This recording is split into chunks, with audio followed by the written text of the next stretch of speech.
streaming. I think we are. Looks good. Looks good. Hello, streaming things. Moving the mic out of my face, but also more in my face.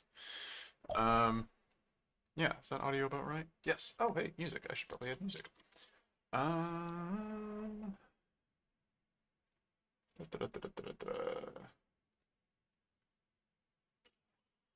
don't know. Oh gosh, people in general is good. And so I watch you from far is good. Well, let's do world tour. Let's see if I can do this without. Yeah. Nah, it's too much. It's too loud. Too fast, I think. Oh, 6 parts 7 though. That's always good. Yeah. Really quiet, high quality, good stuff. Okay, so, welcome to stream. A friend of mine has a 2023 HRV. She would like to put her Nalgene in the cup holders. I think that'd be sick. The problem is, cup holders small, didn't have calipers at the time. I now have had calipers and I've taken pictures with the idea of reconstructing it using Metashape. It's a piece of software that I have that I haven't used in a couple of years now. The idea is basically you take a lot of pictures and then it works the same way as your eyes do. Try and find depth cues and match things up and use binocular vision between different pairs of images to figure out where in space things in your pictures are, which is great if you don't have, if you have like a scale reference in the image or in your model somewhere, and then you just take a shit ton of pictures, then hopefully you can get a reasonably good model of the thing you're trying to recreate. So right now I'm just working through masking. I have to remember it's been long enough since I've used this that it's like a little bit interesting. I'm pretty sure there's a hotkey to just. I should hang on. I'm gonna Google Microsoft Metashape hotkeys because if I can, I like to work with hotkeys whenever possible.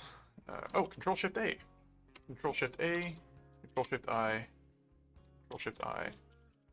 Doesn't invert. Oh, because there's not one for. Okay. That's fine. I'll live. And I gotta remember to capture my scale reference too. Right-click invert. Boy, some of these pictures, I'm not gonna lie, I did a really terrible job.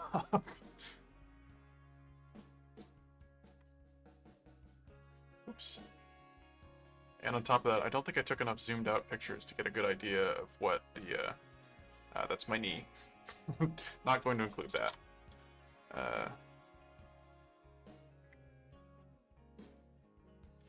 I'm not going to get a good idea of where this sits, but I think I have a pretty good idea of where it is just from measurements that I took. So we're just going to have to rely on that, I think.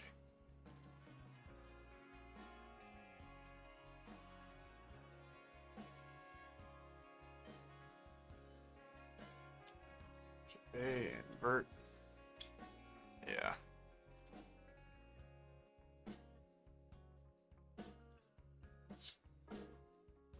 I really ought to cut off some of the badly defocused stuff. I didn't do a great job of trimming out or trying to get my focus good. Oh, here we go. Here's some zoomed out pictures. And in particular, I have looks like I've got a pretty shallow depth of field, which is going to make this tricky. But we'll simply hope for the best, and if it comes out, great. If it doesn't, I've got a backup plan in the form of, let's exclude that bit there. Whoops. Mask. Let's simply hope that the other measurements I took are good enough.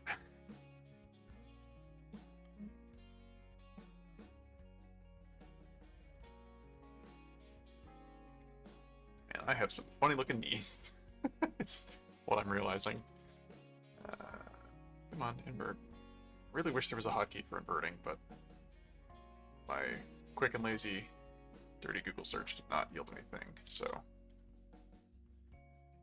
we shall Soldier on regardless. Oh man, some of this stuff is really out of focus. I kind of get a feeling it's not going to be that useful, but you know what? Try anyway. And then when you screw up, take a second chance. Oh, I promised some friends I was going to copy this link. So let me switch to just a camera of me for a moment while I go do things on other monitors. Shoot. Gosh. Remembering which things to open, too many things. That was loud! What in the hell was that? I think that was the messenger opening sound. Gosh, that's annoying.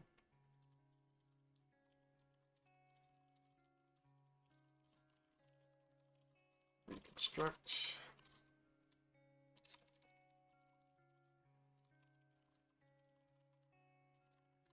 Okay, done. Friends informed. So let's do back to this. Man, this is so out of focus. I'm sort of anticipating this is going to come out poorly, but I still want to try it anyway because, you know, if I can make the crummy scans work, then I can probably do anything. Why are you not letting me invert? Thank you. Yeah. Really working with the shaky cam here for sure.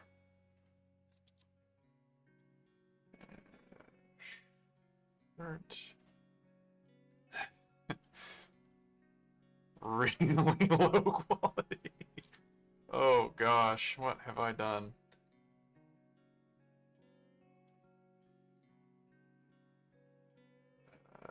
Add and invert.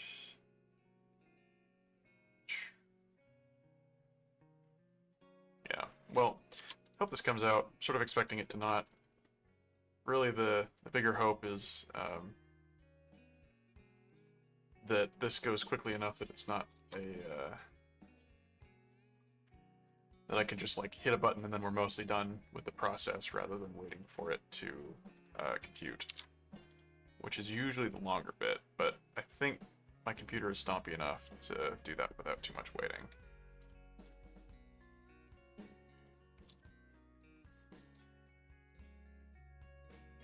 Oops. Oh gosh. Go somewhere else. Apparently YouTube Creator Studio is now informing me that there is something wrong with my stream. Oh, bitrate's high. I think I can tweak that mid-go. Let me... Oh gosh, if only I could remember.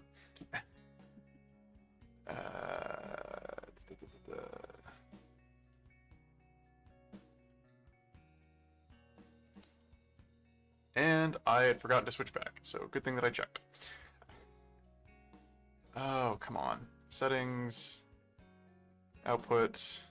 Oof, yeah. AV1 at 15,000 or 30,000 kilobits a second is probably overkill. This will be a little more reasonable. Fingers crossed, that should be much more streamable.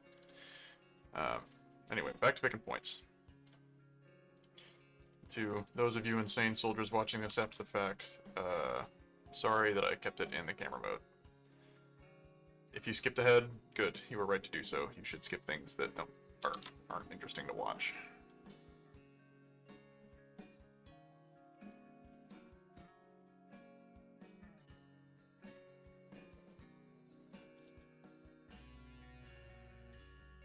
Asking along. I do not know what I was thinking taking some of these. It's gonna be interesting. Especially since some of these surfaces are really glossy and that tends to throw it off.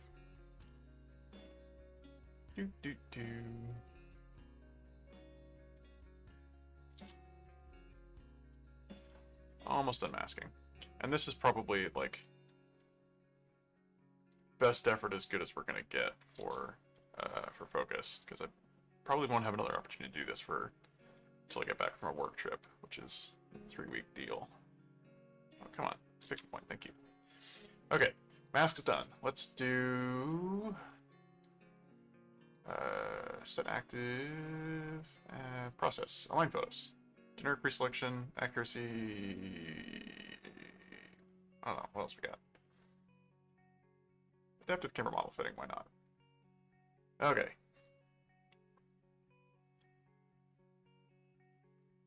I have no idea how long that's going to take, so we're going to switch the modeling up. I'm going to go grab my Nalgene.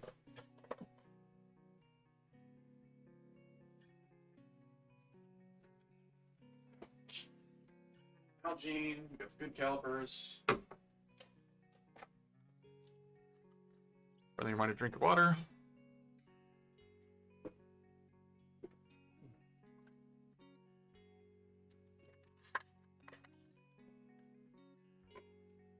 Ooh, I should. Is there like a manage? Whoop, whole bunch of stuff. Can I Creator Studio? I feel like I was able to get it to pop up earlier.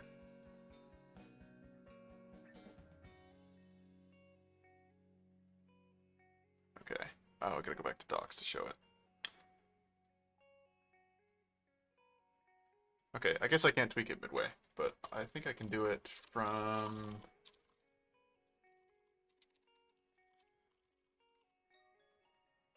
Yeah, Creator Studio, there we go, okay. I'm so good at this. Live streaming, manage, hey, there we go, okay, edit. Nalgene Cupholder adapter. Alright, so now, quick test. The idea is going to be basically a pair of stacked frustums, I think is the technical term. Just, oops, yep, I am in millimeters. Oh gosh, I forgot to... SolidWorks, disable measurement online draw.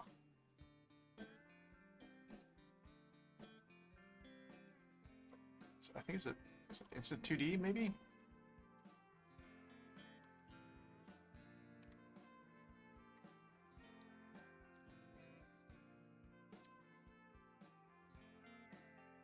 Oh gosh, I have to go to the freaking 3D say what you mean. God awful shit show.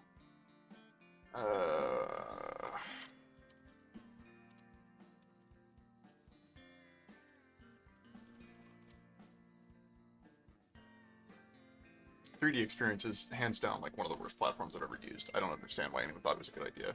It's frankly an embarrassment that Dassault bought it. And that anyone thinks it's a good idea. Enable on-screen numeric input during entity creation. There we go. Get out. Thank you. Okay, so now... got two stages, kind of like this. And just do that real quick. Make that one construction and equal in length to that guy.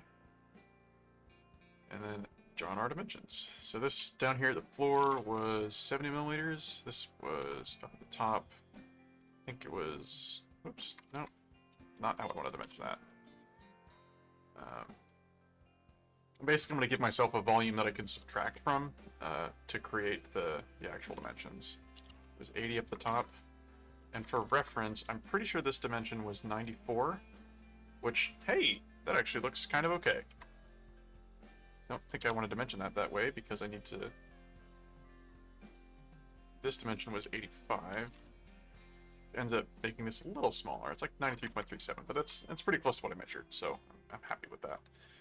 And then it opened up to 90, and then 100 up at the top, over the remaining 50 millimeters. We can do a quick revolved boss. What? Bullshit, that sketch is open. That just like accidentally open? Yeah, okay, yeah. Accidentally open. So quick revolve. So that's kind of the volume I'm working with. Like I want to have something of roughly that base shape, and then I want to have a Nalgene sort of sticking off to the side. Let's quickly pop back and take a look at... Oh god! Hey! It says they're all aligned. Hey!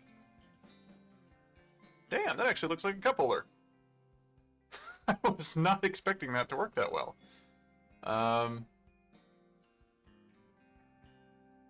It's certainly enough to get, I think, usable dimensions off of, especially now that I have this guy in here.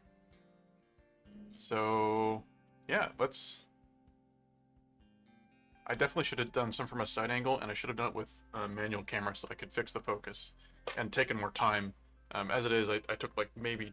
I took all of these pictures in the span of 2 minutes, which you can probably tell from the timestamps. Like, 0303, 2200, 35, 470.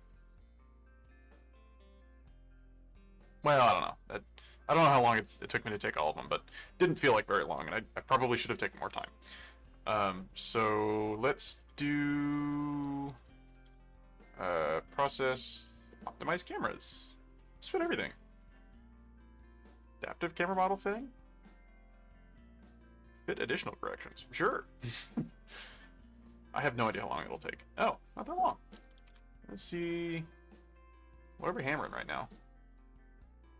Not that whole bunch. Not that whole bunch either.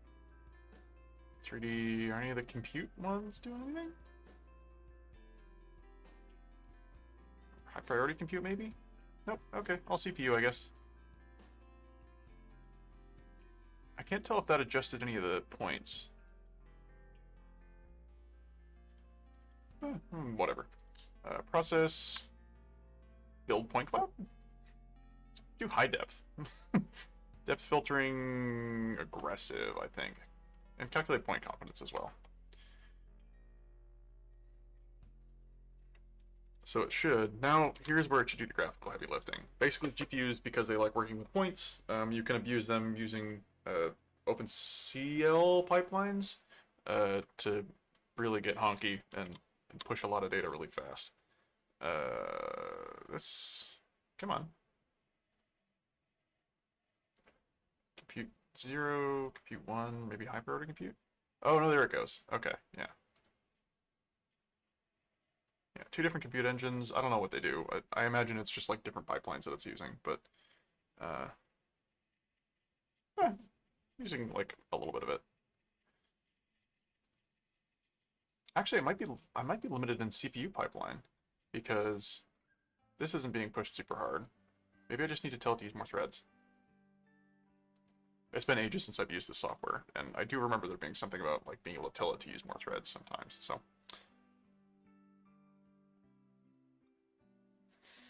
The other thing I need to do is I need to shrink. Oh gosh, it might generate a huge point cloud that I don't really want. I need to adjust the control volume so that it's only around the stuff that I want to reconstruct. We'll go take a peek at SolidWorks for a little bit. In fact, let's do another millimeter gram second. Let's model up an Nalgene. That'll be actually useful. And I need an angle perfect.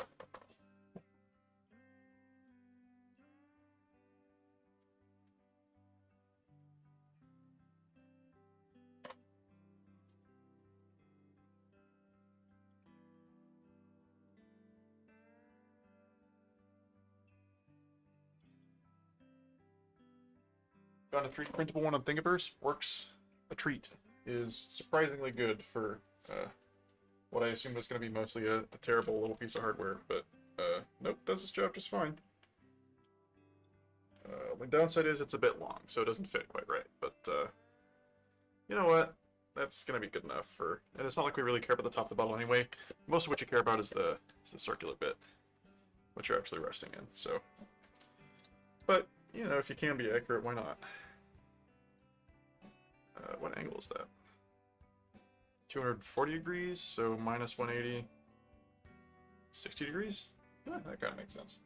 The harder part, I think, is going to be getting the radii, and I don't have a radius gauge, but I really should have printed one at this point. But it is a bottle, so we can be really lazy and just... let's do a construction line out here that won't be my revolve line, but I will use as a reference for later. And pair of arcs. Let's do start from the middle, come over here. Grab that point, make it coincident with that so that I know it's vertical. Make that one coincident as well. Actually, I'm going to be a little just marginally a hair more clever about this. Dimension my OD first, so that I have some sort of actual sincere reference to work with. YouTube is not receiving enough. What is it not receiving enough of? Enough cool hats? Enough video to maintain smooth streaming? It's odd. Settings. Output.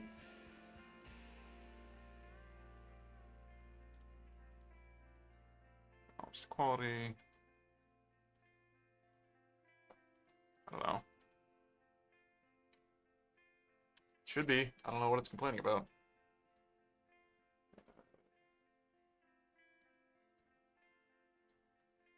Seems to be streaming okay on my end, so I'm just not worried about it too much.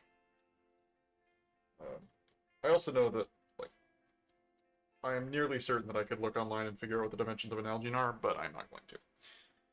Because I have my own, and I have my own calipers, and I feel obliged to do this properly. 92.46.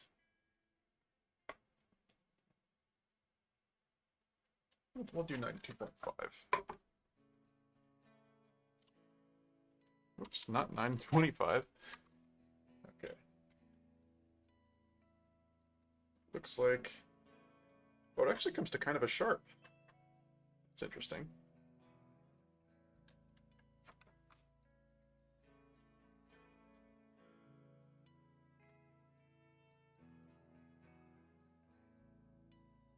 It's like a 15mm radius, I think, on the bottom.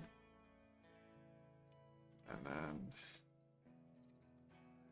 we are tangent to that guy at the very least, and we're tangent to this guy.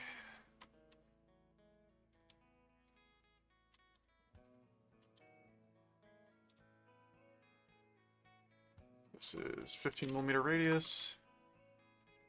I'm going to estimate the internal, like, there's sort of this dished part, and that is, I mean, technically I could just assume that it's flat on the bottom, but I think it's more interesting if I shape it a little bit to capture that. So 55mm is where that dish is. And I'm going to do something silly. So I can't, like, easily measure the depth of this pocket because, like, the depth gauge doesn't really work that way. So what I'm going to do instead is use a random piece of scrap I've got laying around, zero on that, put this up top, and oh, there's a second divot in there. I'm just gonna guess. We're just gonna go a little bit this side. Kind of guess at where that guy lives. So 5.5mm, so I'll probably assume that it's like a 5mm depth, and that way I have some clearance in case I screw things up.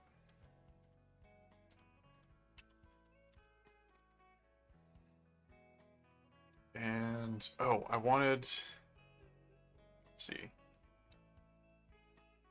Let's get that out to the other side so that it's not in the way. There is a hard point where that touches and is 55mm down. And it's also basically contacting the bottom surface. And then we have another one that comes out over here. And that's roughly the bottom profile. I'm just going to approximate the rest of it as, well, I can find a tape measure now.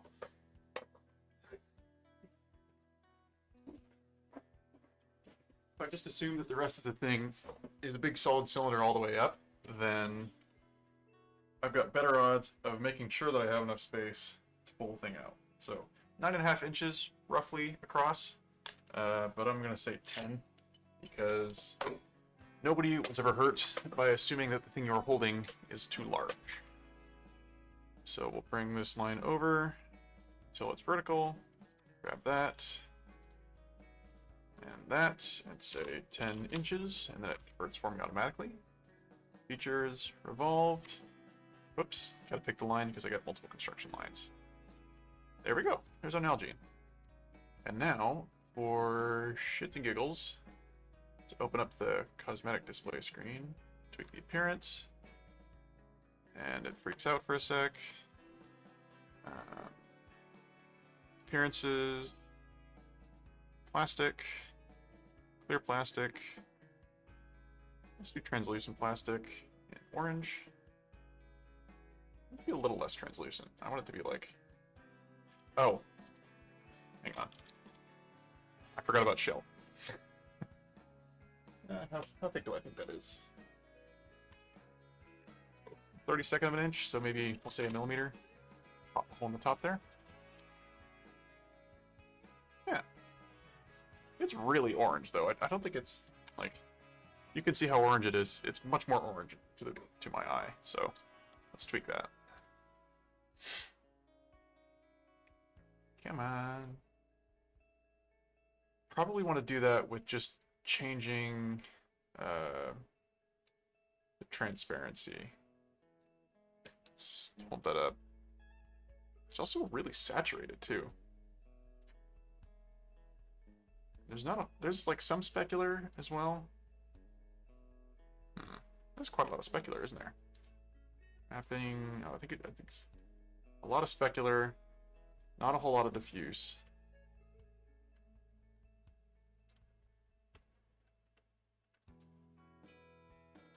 Did I accidentally tweak the display settings? Because I'm not seeing edges anymore. Ugh, man, that looks crunchy. SolidWorks just doesn't like transparent materials, I guess. I think it should be a little more transparent. Overdid it some. Mostly this is just, like, for my amusement. I don't get to play with color all that much in SolidWorks because it doesn't really matter when you're, like, actually modeling something for it to be a correct amount of, to be the correct color. Like, nobody cares. It's gonna be aluminum and probably oxidized. Just don't think about it. But now we will call this the... Get out of the way. Go be over here.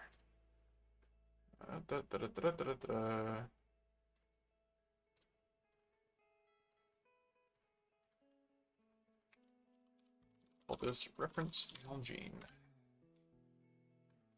Because it's kind of Nalgene shaped-ish. Good enough. You know what? I bet if I bump this up a little bit, it'll look better. Yeah, that looks less bad. Okay, so now we've got our wrong key.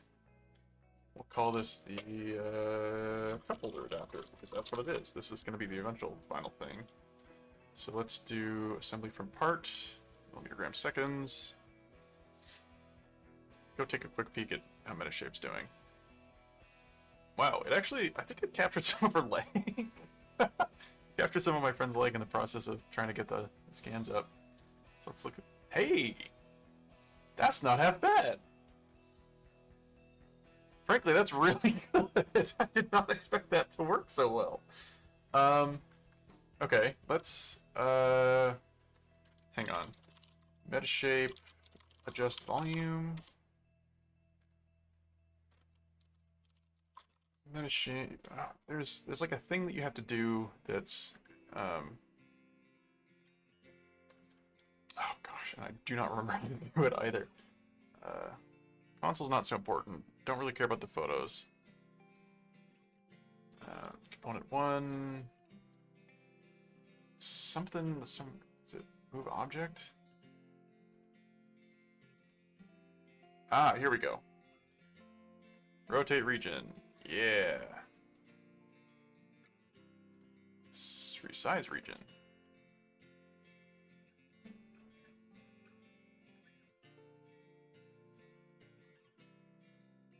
That's looking... Okay. So now this, I think, will let me control... Yeah, it's a little better. Okay, I need to tweak this a little bit. Oops, not resize, but rotate.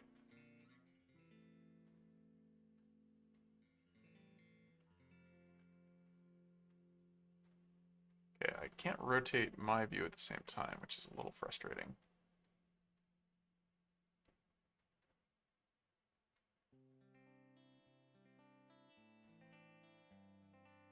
Okay, can I set view, reset view? Whoop. No, that's janky.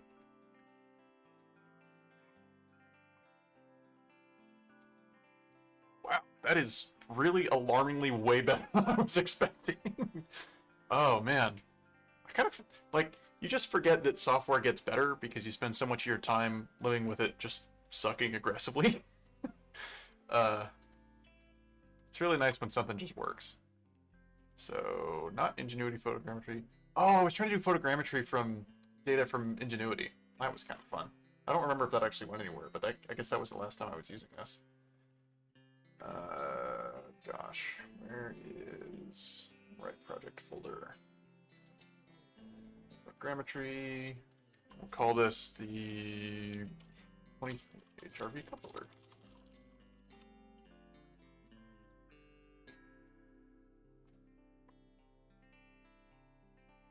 Okay, I think I need to do a little more resizing. It needs to get a little bit bigger.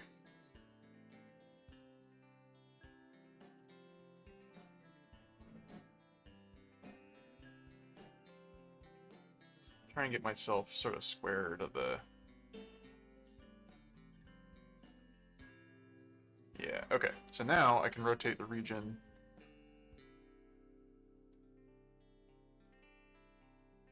And I can resize things.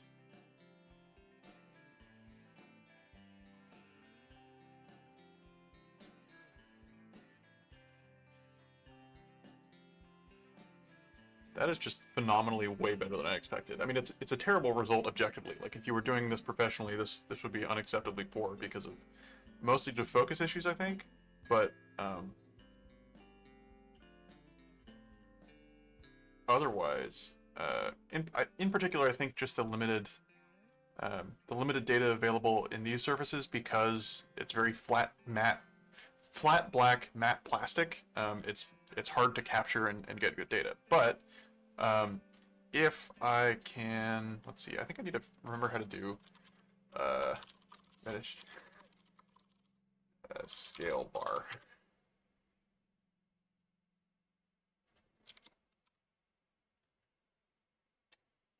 Go to targets and scale bars. Okay. Hey, someone has a PDF tutorial. I love it when that happens. Gosh. Oh gosh, that's Photoscan Pro like 1.0. Back when it was still called Photoscan. Okay. Model transform object? Oh hey, we've changed music. To Jesus Christ by The Devil and God Are Raging Inside Me. That does actually sound like, oh yeah, it's just post-rock. I'll just leave it going. And I'll try and mention songs as they come by. All that previous stuff, by the way, was the album Falling Over Evening by the 6 Part 7, which, nope, not gonna do it with lyrics. For a brief, beautiful moment, I thought that might be a good idea, and then I was wrong. So we're just gonna add a whole bunch more 6 Part 7, because all of that is really good. And I'm pretty sure it will not get me banned from YouTube. Bring this in a little. Bring this in a little. Yeah, okay. Scan region, looking pretty good.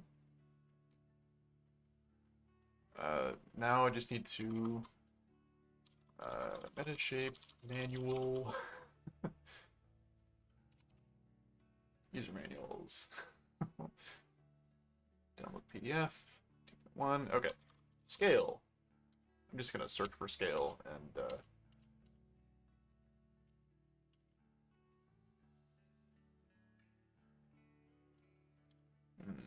process, import, remove, process. Surely there's got to be a way to just like scale objects. No, wait, I don't think I want to do that. Workflow, edit.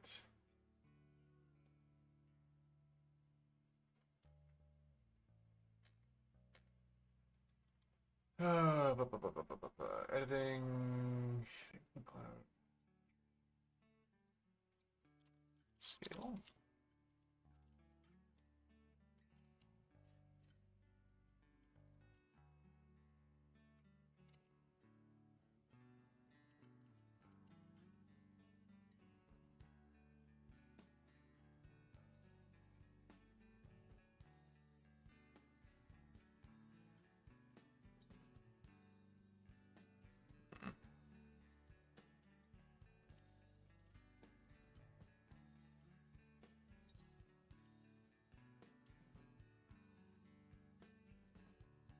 Okay, I think I'm just gonna... Whoop, don't want to scale that.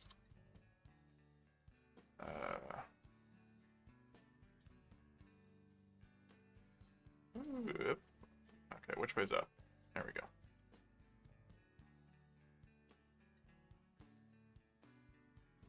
Okay, there seems to be like a global orientation that I'm not privy to. And also, I am trimming... let's see. Resize region. Make sure that I capture all that.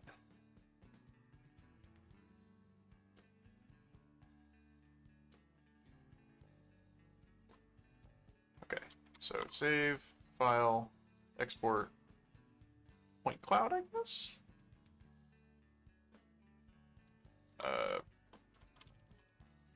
Cupholder point cloud? Color and normal? Yeah, that seems fine.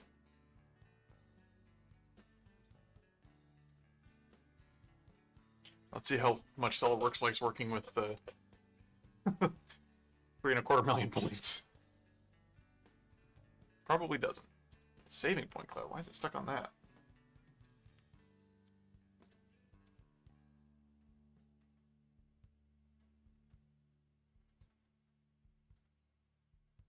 Whatever. We'll pop the adapter in here and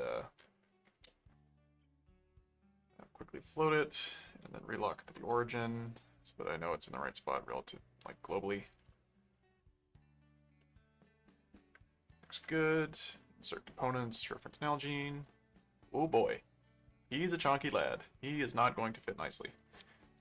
Just gonna fit that. Oops, not the cupholder adapter. That one's already fixed. So we know we want the front planes to be roughly aligned. At least that's sort of my understanding. So then I want the right planes to be at an angle. Don't know what angle yet, but we'll figure that out. Maybe 45 degrees? Flip dimension. Other way, please. Thank you. So this is kind of what I want to deal with. Like it should sit somewhere in here, and I should be able to sort of capture it one side or the other, and it'll be easier to tell where everything is once I have... Hey, it actually seems like it exported. Let's do new millimeter seconds. I have like absolutely flying by the seat of my pants here. I have no idea how well this is gonna work. Should make sure that I have the right add-ins installed because I think Scan to 3D is supposed to make this suck less. Whoop, get out of here. Photogrammetry, cupholder point cloud. Here goes. Does SolidWorks like working with 3 million points? Probably not. I should go see if I can... Ooh. Good song note. Plus and minus things by the 6-part 7. Very good. Quick save. Save keeps not saving. Junk. Process. Build model, I guess? Depth maps. Gosh. Quality high, face count low.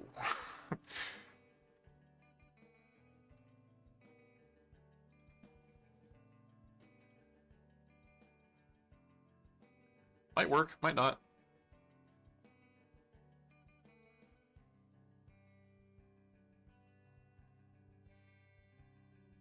Mesh has no content. Cool. Okay, so it was definitely expecting a mesh, which means I do definitely need to build one. And it says that this is just taking ages, so who knows how long that's going to take. Back to modeling. We'll call this the Nalgene in adapter assembly.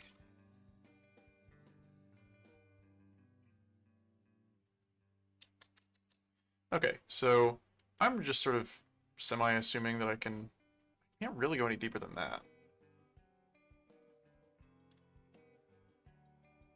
Gosh, this is gonna be crunchy. I think I have more room off this direction based on the scan. Oh, hey. Calculating vertex colors. Who knows? Maybe the model will come out okay. That'd be kind of nice. 3D model. Oh boy, that is smooth. Oh gosh. Okay. That's really smooth. Oh gosh. Okay. Save, export model. Cupholder point cloud, but we're gonna do it up in the upper level. So, vertex colors, include comment. I'm so sorry. Oh, and vertex normals too.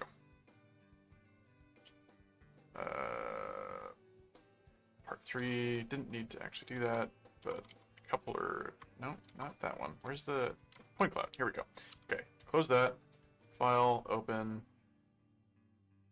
Point cloud. Let's make sure I'm like putting stuff in the right place.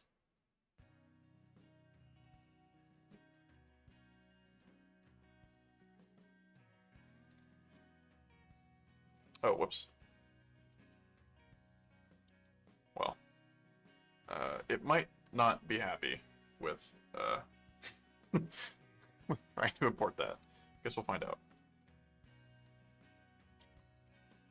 Yeah. Okay. Generally, it does look like I have a lot more room off to the side here. Like, maybe instead of coming up 50 millimeters, it only comes up like 25 or 30 millimeters. So I think what I'll do is, once this finishes importing, which might be 1,000 years, it might be none. It might just immediately do it, is what I was hoping for. But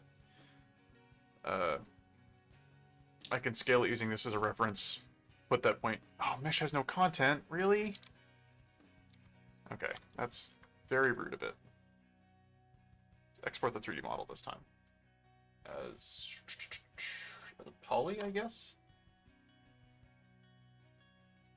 ASDF.poly? We'll see if that works. And of course, it just does it without thinking. And I also saved this assembly in the wrong spot, which is on me.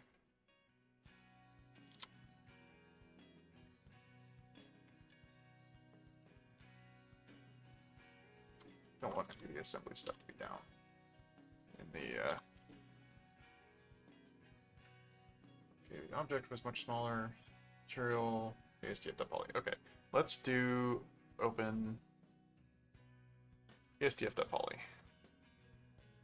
Processing model. Hey! Failed for one more bodies. I wonder why that is. Oh boy. That's crunchy.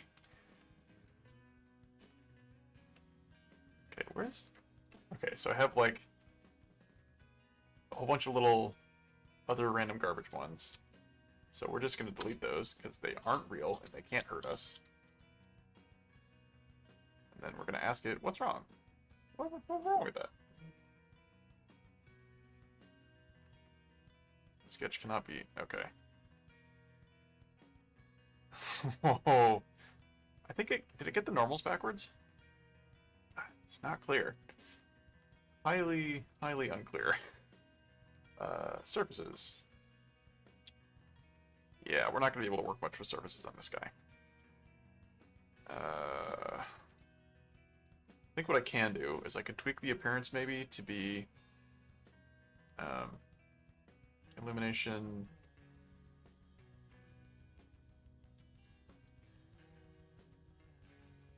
Increase the specularity a little. Does that help some? Not really. Specular spread.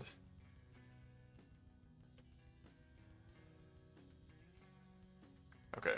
What if I drastically reduced the amount of specular and added mostly diffuse? Still not really easy to look at. Okay. We're just gonna roll with this and do a quick point-to-point measure. Gosh, point to point. How far across is this thing? It's definitely more than 5 millimeters across. I can say that much. So it didn't bring the material in, which is kind of the crunchy bit. I think I can't work with it if I don't have the textures in it as well. So let's re-export this one more time as an obj, asdf.obj. Do not include comments or normals, but do include colors, maybe? Yeah, okay.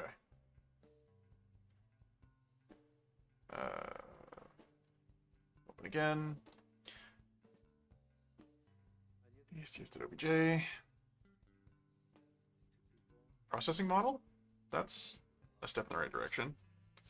Seems like it has actually imported a solid this time, so. Although I should really go back and make sure that there aren't any stray little bits. Oh, hey! Hey, that's actually almost usable.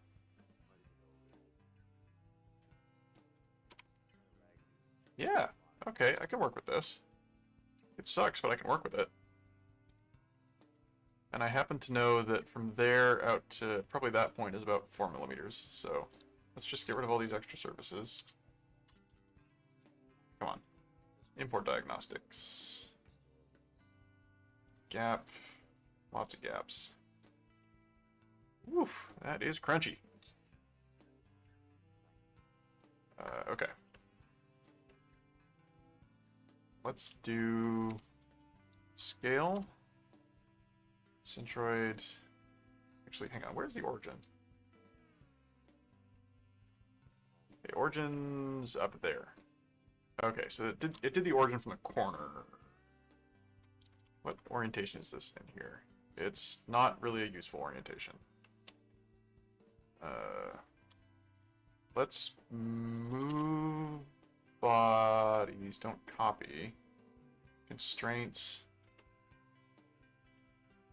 Actually, here's, oh, gosh. I have to basically construct a work coordinate system that I want to use this thing in, and it's going to just get real hairy. Begin sketching a new entity.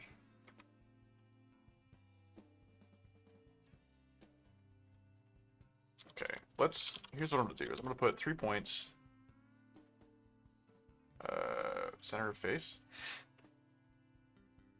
on point.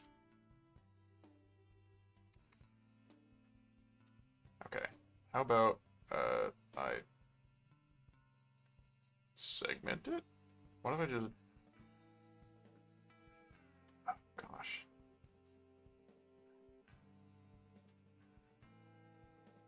It's not at all going to like trying to segment this, but I'm going to tell it to anyway.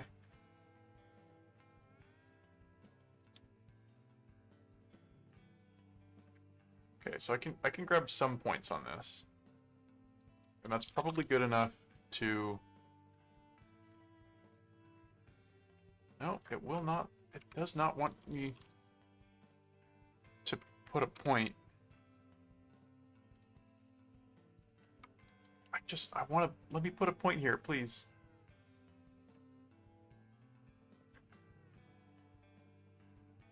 Okay, I'm going to put an origin there, or a point there, maybe?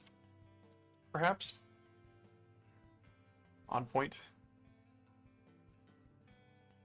Oh, come on. This is what I get for not doing this very often.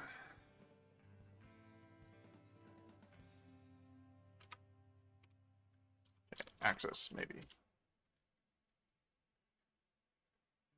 Go from this point over to like a midpoint over here.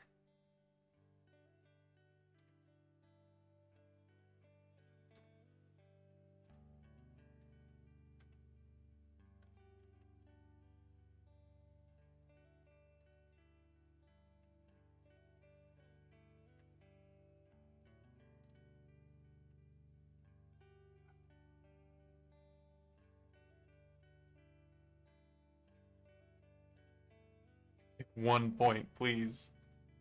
Hey! That almost looks like a pretty good approximation of the main axis. But I want, oh gosh, I want to do a little better than that. I think my only options are I have to pick something on the edge of one of the weird little orange fracture-y bits, which is going to be interesting.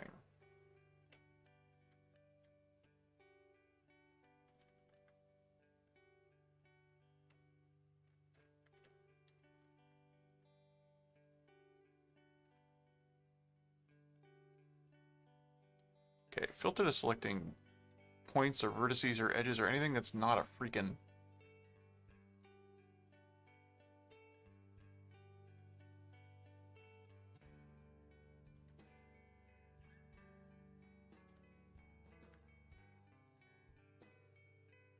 Why can't I pick...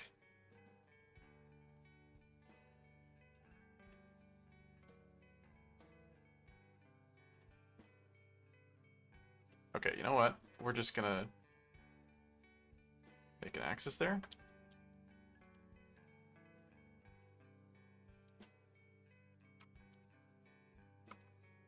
Whoops. Show me my axes, please. Point.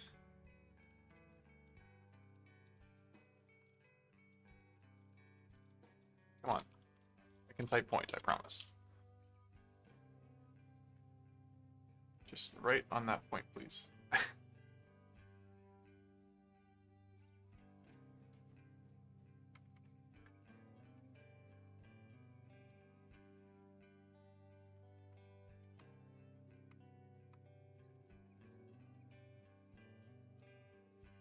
I won't delete that axis yet, because maybe it's useful, but it's just very difficult to get this to... okay. Point between these two. Yes! There we go. Origin. New origin. Fine. That looks like pretty roughly the center. Now we create a coordinate system. And I'm gonna have to transform it, I think. Because otherwise I don't have a way. Let's see, I need the x-axis to be going... Wait, which... Yeah, x goes right, z goes left. So we'll make this guy the x-axis.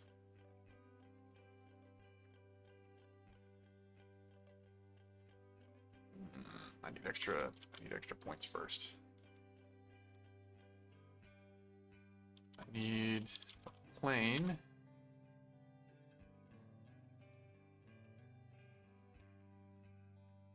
Whew, that guy is scaled all kinds of wrong.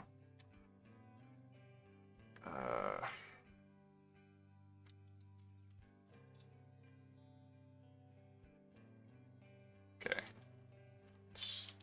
What planes have we got available? I think I want to be like some funny angle from the right plane.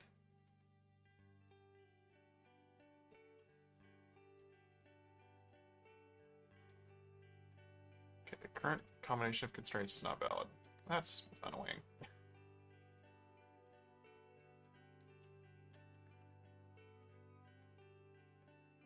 Alright, I'm gonna have to do this as a parallel. Parallel. Okay.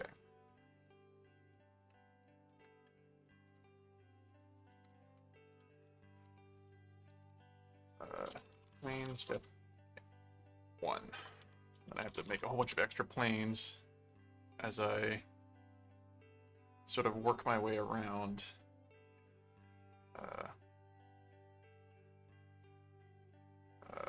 Why can't I have that set of...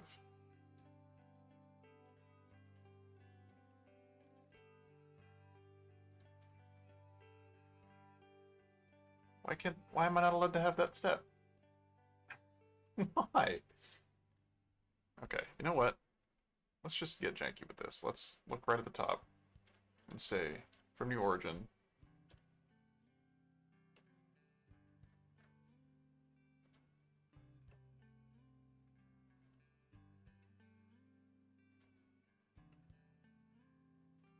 just keep sort of tweaking it until we're about right.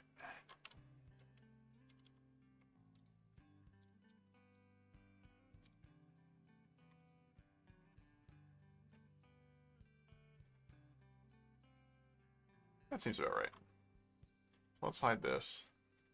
Rearrange this one a little. That seems to be roughly a correct approximation of things. Let's get a new axis going from the origin of that plane. Oh, come on. Perpendicular.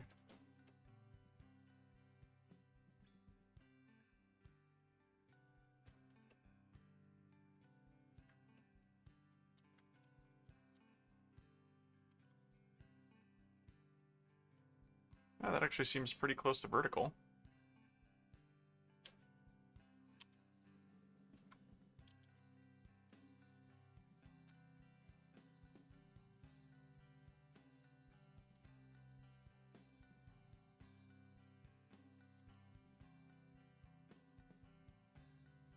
Yeah, I think we're pretty good there now. So let's create a new coordinate system. Actually, I need to make an additional axis to show where to clock everything. I mean, I guess I don't strictly have to, since I could sort of just wang it in, but it feels gross. So let's do another plane perpendicular to that. Or actually, no, we want to be perpendicular to this guy.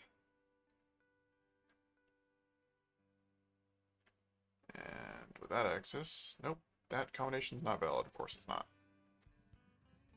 Can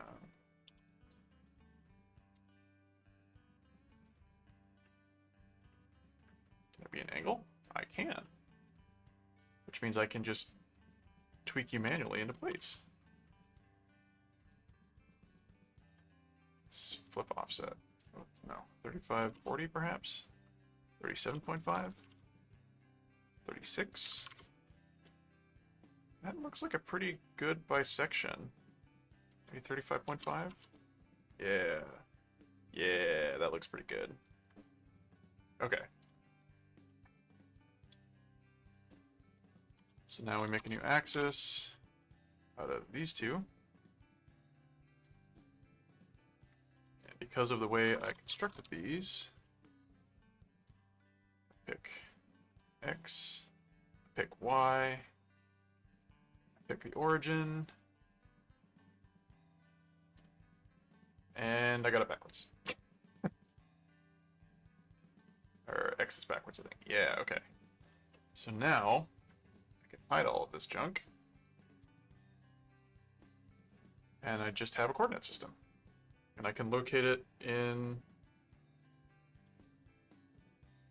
Yeah, I think now I just need to scale it around that. Doing a quick measure point to point. From like roughly here-ish to roughly here-ish. That's very green and very hard to look at. Point to point. Okay, that's impossible to read. I'll have to just correct it after the fact, but that should be about 40 millimeters.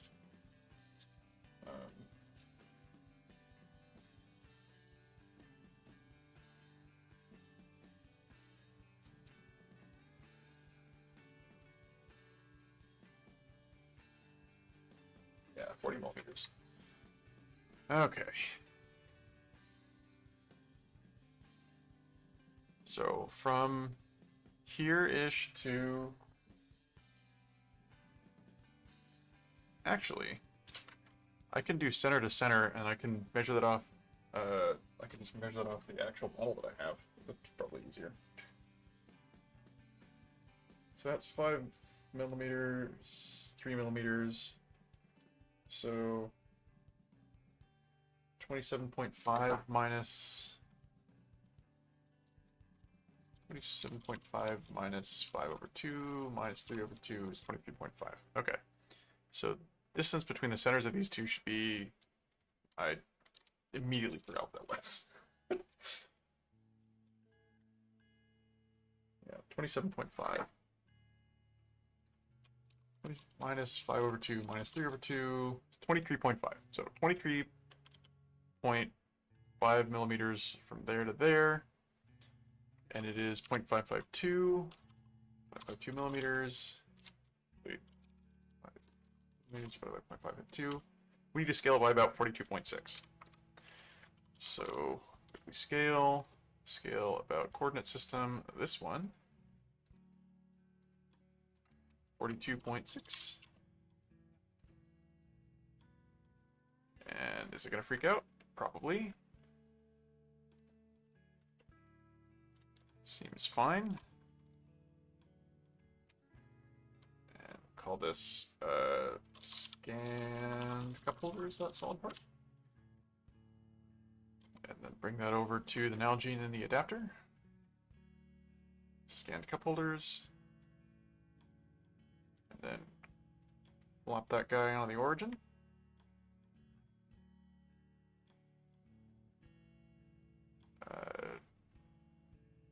Oh, sorry. Not your origin, but your other origin. Coordinate system. Align axes. Yeah! Yeah! There we go! Hell yeah! Okay, so scale of this might not be quite correct, though, which is the thing I'm a little bit worried about. But, I don't know, I'm pretty jazzed that worked. How long have I been going now? Okay, I just hit the 1 hour mark. There's only like probably 10 or 15 minutes of work before that point. So, I do have the angle wrong though, which I guess is fine. I could just like flip it the other way. Because normally you're looking at it like this. Okay, so I want to do this as like a 3-fanged thing, I think. And I probably want to do it with the complicated bit in a separate part up top that I can attach and detach so that I can print the complicated bit, or I can print the complicated top fitting bit separate from the bit that goes in the cup holder so that I don't have to do it twice.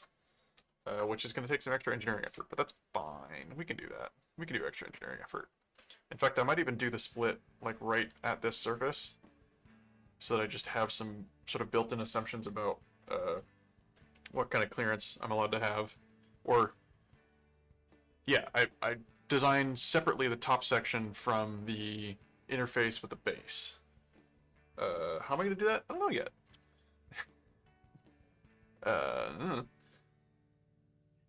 So I guess I probably want to have some kind of... I don't know, I just have to design an Nalgene fitting thing. Let's just do that. So, the part... Let's say I've got... What was this OD? 92.5? So we'll do front plane, sketch... And I have sort of reference surface here, whoops, that if I could place it correctly would be really easy. And this is 90 millimeters across, I think.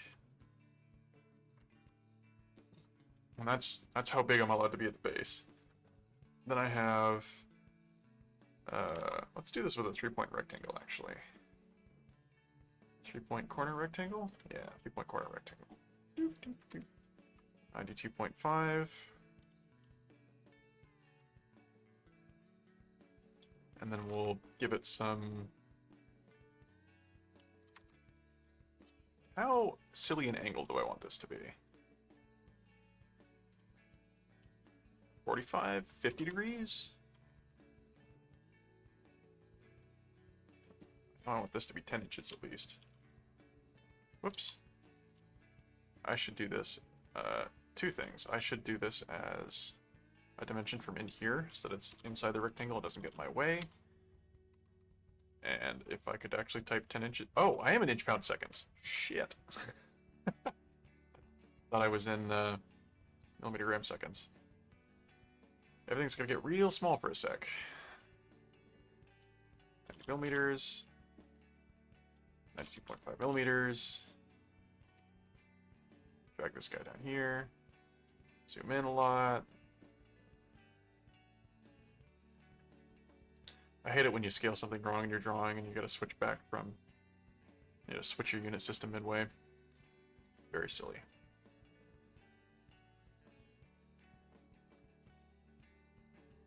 Okay. that feels better. So I don't really want to protrude any if I can avoid it into the base. So we'll just assume that I can't.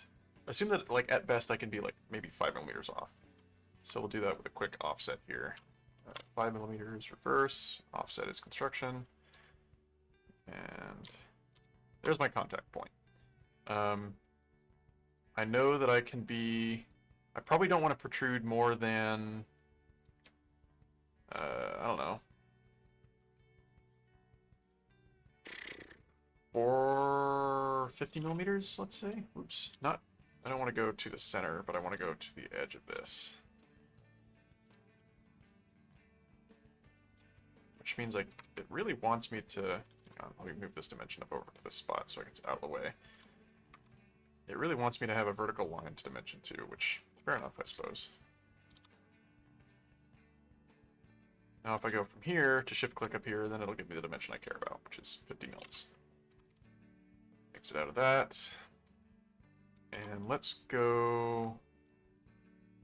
Let's do another quick point measure from like center of this guy to here. Whoops. That should have been point to point. Boink to boink. Selected items. Whoops. I want to do a point to point measurement, please. Let me do a point to point measurement.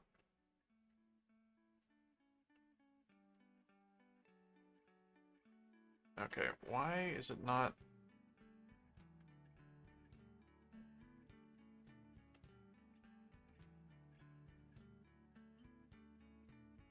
I don't know why it doesn't want to let me point to point measure. That's very annoying.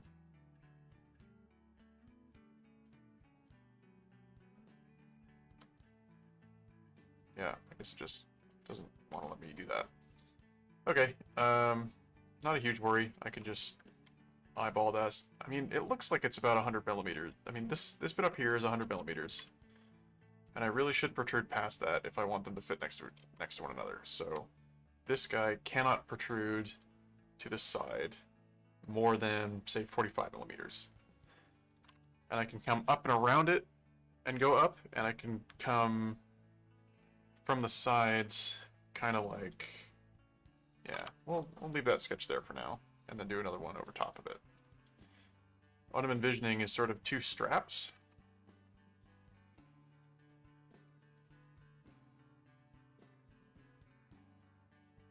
That give me clearance. This one's gonna have to be strappier, I think.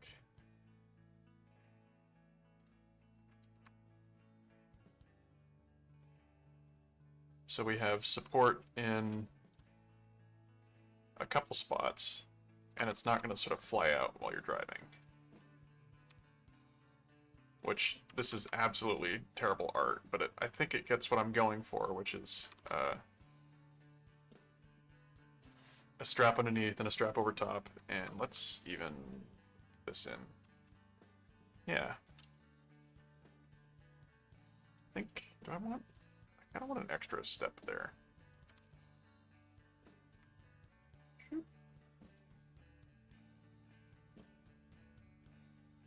Yeah. Although I don't want that to be parallel. This should be parallel to the side of the bottle. Yeah, something like that. And then it'll capture on both sides. Yeah, capture on both sides. Oh gosh, this thing is just going to be fiendish to model. Why have I done this to myself? Oh, stream's current bitrate is complaining again. And it's going to make Studio open again, because of course it will. Lower than the recommended. Gosh, it just cannot be happy, can it? I'll bump it up a little. Outputs. No, it's just variable bitrate. That's...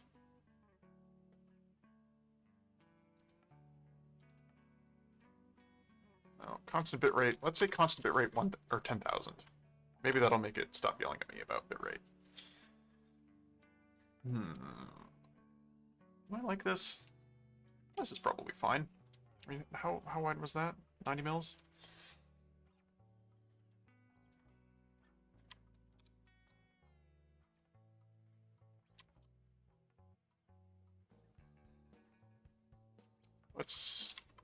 centimeter thick, perhaps? You want this thing to be kind of durable. Like, it shouldn't... It certainly shouldn't fall apart. That would be disappointing.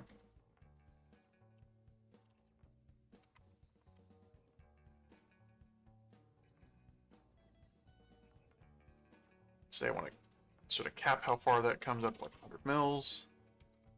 Because the CG will be here, which means quite a lot of weight will be placed on this side.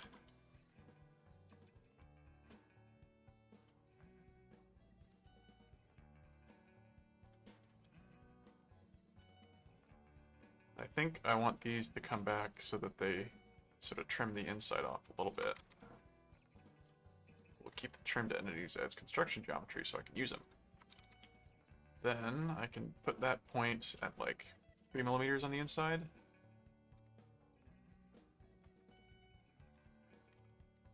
Winging the shit out of this. Let's see, I want that to be parallel. Parallel.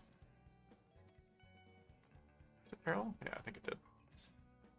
So I don't actually care about where that ends, but I do care about where this ends.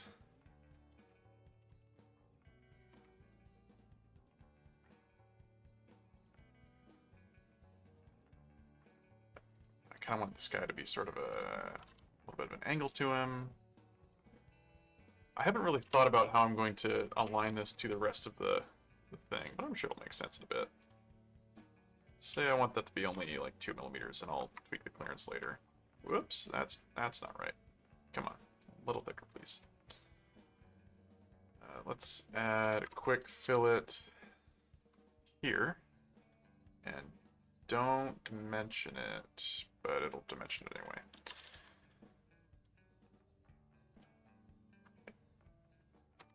So what I want this to be is centric with that guy.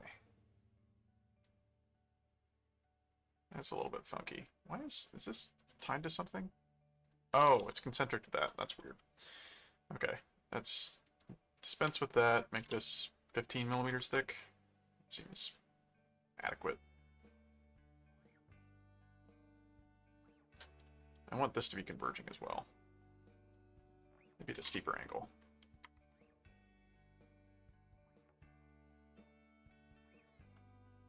Change the angle of this guy as well. Let's fix that. Maybe 45.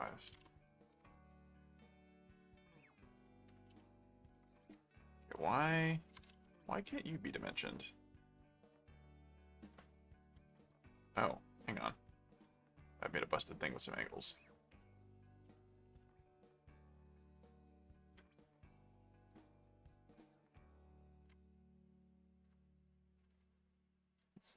Just drop the rate of convergence a little bit.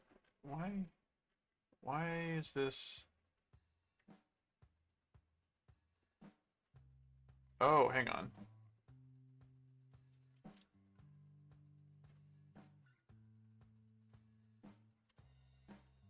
Oh, I set the distance of that point back, and so that's why it was being all finicky.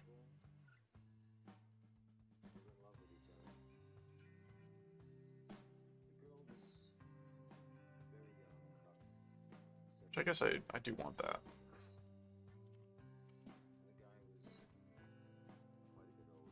Let's define this a little better.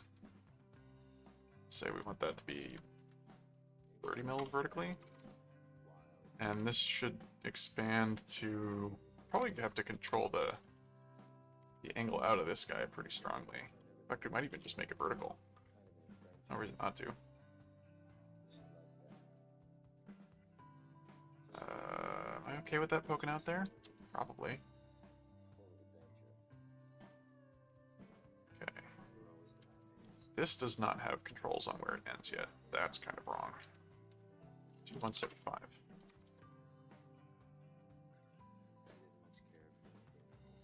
Do some extra angle control in here. Make it kind of chonky. Okay, so now those have some relative angle. Limit the max width of this guy at like 30. So, okay, now what's moving around still? Oh, you should be vertical. Cool, okay. Let's just... Okay, let's hold on to that sketch for a sec. And probably convert that. So now I'm going to make that wider. But the way that I'm going to do that is with a sketch. Oh, this is going to get real grody. Yeah.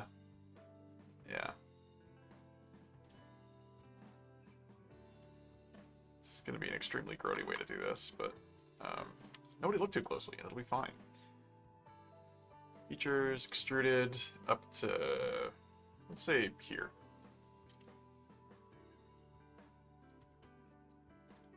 And then we'll do another sketch. This line. Oh. Can I make a sketch up here? No, it really wants me to just make it. Okay. Fine. I shall make a plane, and we shall do this properly. Sort of. I mean, this isn't really proper. This is a really gross way of doing this. But I'm more interested in making the making it work quickly. Up to vertex. Let's go to here. And now, hiding this sketch, we do an extruded cut from the side using this sketch. Whereas through all both, flip side cut, boink. Oh boy, that looks just heinous.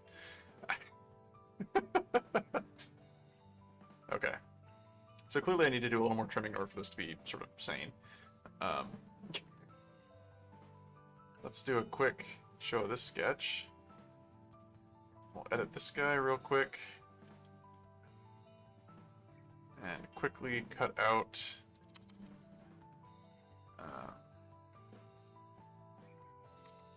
make that construction and collinear, I think. Then exit sketch, and now we're going to do a really extra gross revolved cut using this sketch. Selected contours, this one. Axis of revolution, this one. Resulting contour intersects the center line. That's kind of what I want.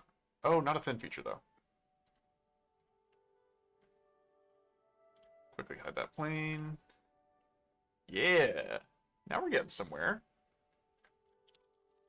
Extruded cut.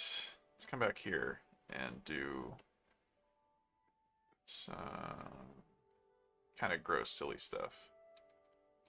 Oops. What plane did I draw? Oh, it made one on... That's a goofy axis. I don't want a plane there. Go away. Shoo. Hush. Nonsense. None of this silliness. Sketch here.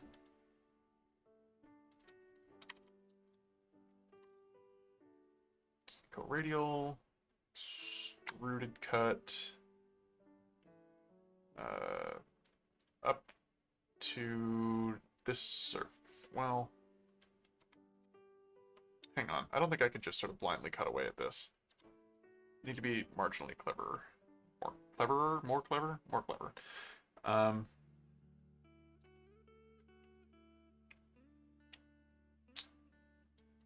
Let's start by throwing a big fillet in there.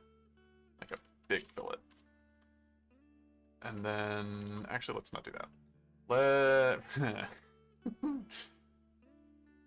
Okay, if I come down to the bottom, what I need to do is I need to cut away everything past this.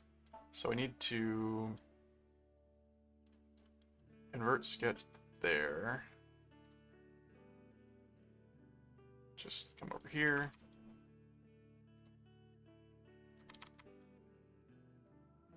Whoops.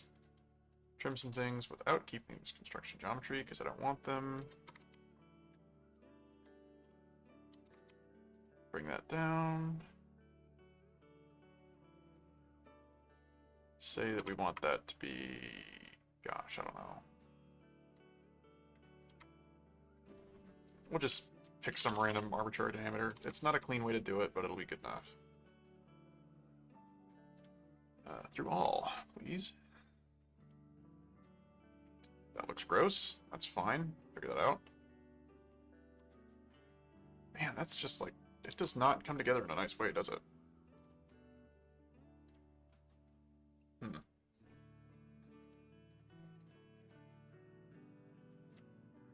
and I kind of need the... Hang on. What am I doing with this cut? I think it's because this is not like a curvy thing that this looks ugly.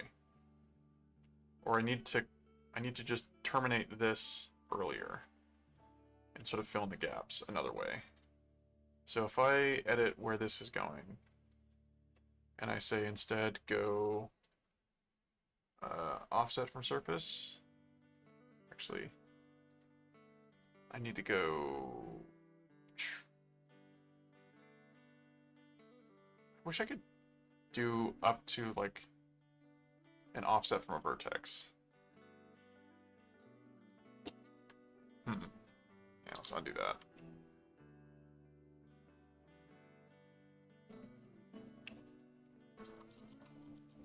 Come to the front plane again, do a quick, well, I don't think I want any of these features, so we'll just get rid of that. Then we'll do a sketch on the front plane.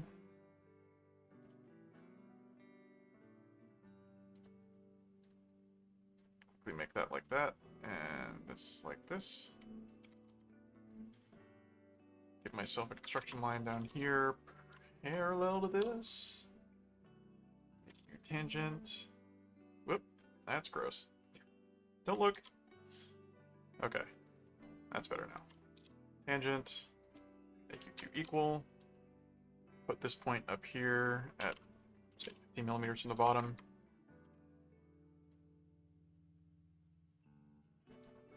Intersect there.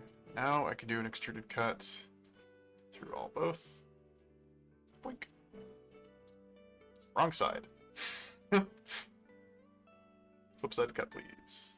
Thank you.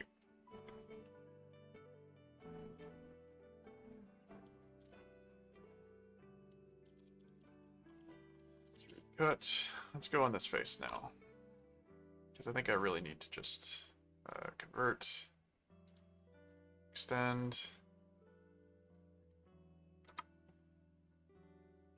Okay, it is a full ellipse, so we'll treat it like one. And then extruded cut. Other direction, flip side cut, draft outward, 45? Whoops. Wrong direction. I need to do not draft outward because that's how it does the thing correctly. Okay, so I need to come back and I need to do one sort of quick angle pre-calculation to figure out what the angle of this point is. Okay, I need a plane. How am I going to do this? Hang on. Let's think for a sec. Axis, point, and perpendicular, and plane. Nope, that doesn't work. Okay. Plane with axis, point, and surface. Can it be perpendicular to this guy?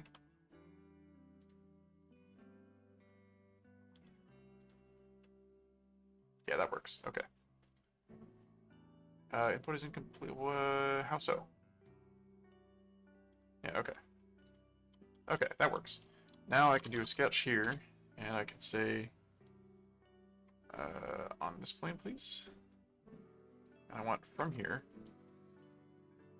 a line of some arbitrary length that's not particularly important, because all it's going to be is a reference value by making this parallel to here. Doing a quick normal check. And then some really long ugly value, 57.352. And what is that? D2 at sketch 10. Say exit sketch. Looks fine to me. Come down here. Tweak this.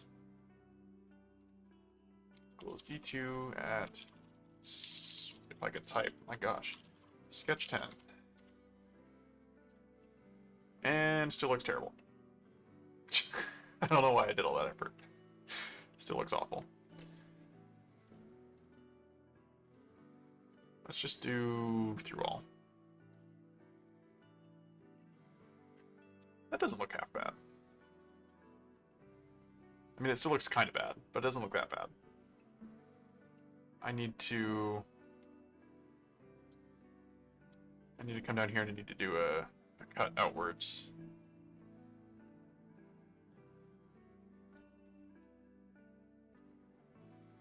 Here's how we'll do this. First of all, hide the random garbage I've been working with. And we're going to go to the right plane. Ooh, no, actually, let's be slightly more careful about this. Let's do another plane on this point and this point. And perpendicular to that. And it's going to be infinitesimally thin, which will be slightly annoying until I correct it. Now we do a sketch on this plane.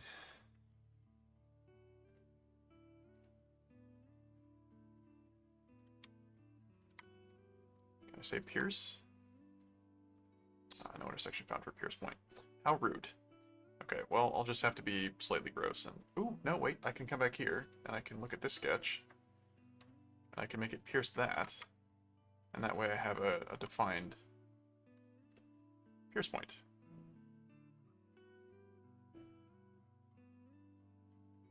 Ooh, I'm kind of wondering if maybe I shouldn't tweak this plane to instead be from that outer vertex. It should be from this vertex.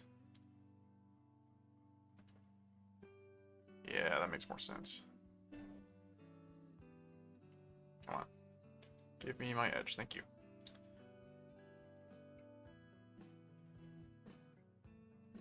Okay. Now I need to do a quick sketch on...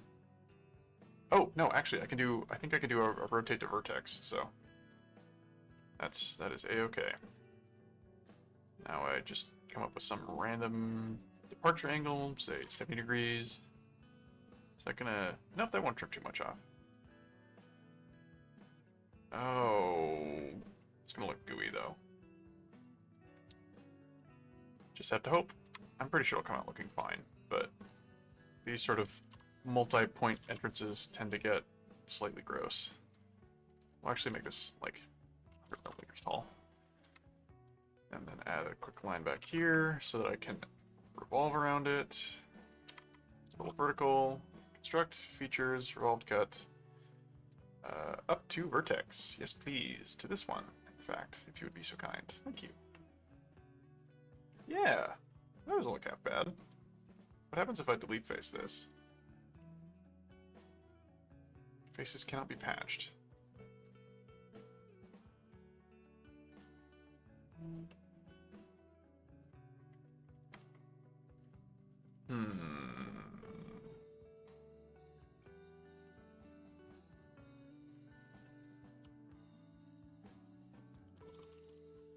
Extruded cut.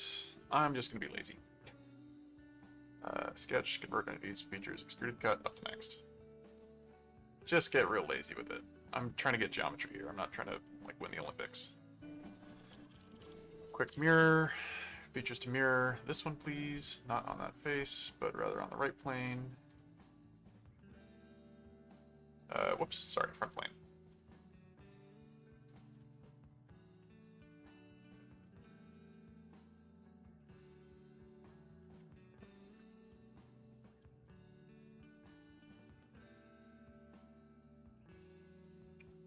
This geometry's getting real crunchy.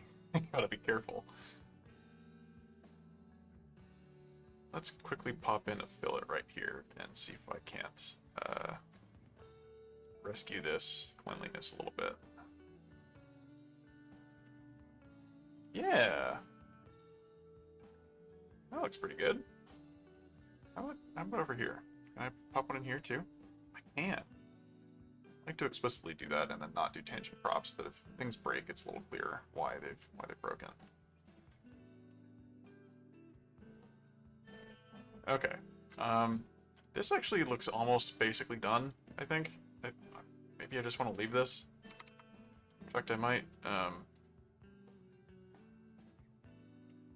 yeah, that looks very slick. Okay. One last... This is like absolutely a disgusting way to build this model though. This I'm not super happy with how I've done this, but you know what? It works. Let's do a quick 2mm interior. Whoops. Do select tangency. And select tangency. A little more tangency, please. Oh, gross. It doesn't like that little spot in there. Of course it doesn't. Okay.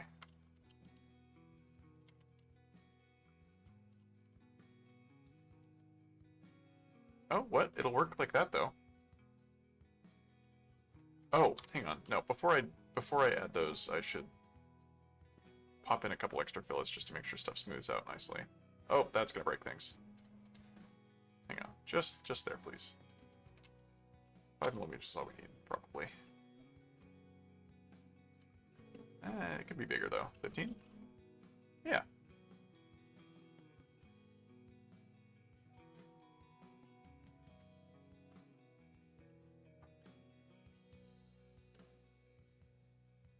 I am really pushing it with some of this geometry. Can I shrink that a little bit? Does that changes quite a lot. I just don't want it to sort of cut down all the way down there. But I think, which cut was it that made this surface?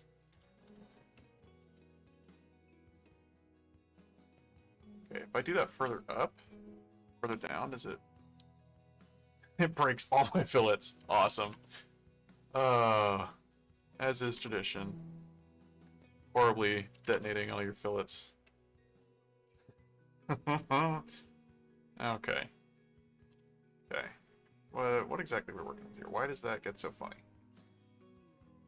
Can I make this smaller? Like, let's shrink it down to like 10 mils. Nope. Breaks it totally. Awesome. Alright. One last big honkin' fillet up here. Like 10 mils, probably fine.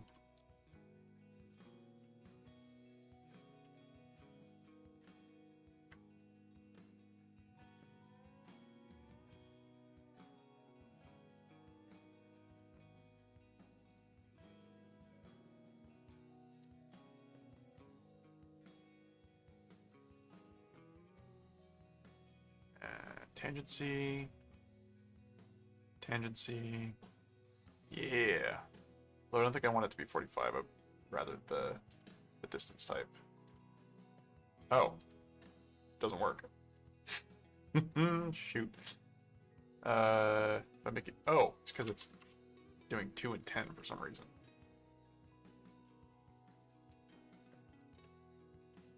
Ooh, those kind of want fillets, don't they?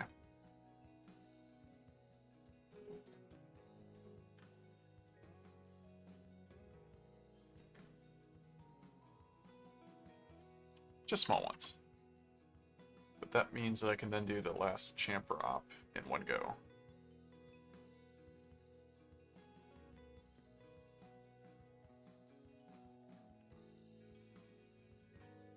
Those kind of want to be bigger, don't they? Oh, but it breaks it. Of course it does. Clear all missing references. I should have done repair all missing references. And tangent prop is fine here. Like, I know that everything's gonna be smooth, so. Looks kind of like a fish mouth, if I'm honest. Like it's really giving fish mouth vibes. So let's hide that plane. And just apologize for all the horrible modeling sins I've just committed. I don't think that, yeah, that fillet's not, oop. That fillet is important. Aha, there you are. Silly little guy. Yeah, if I was any good at modeling surfaces, this would look a lot less screwy, but I'm not, so it won't. That's fine. Things are allowed to suck sometimes. I want this to be a little larger. Yeah, I think I do. Having that be a little beefier is nice.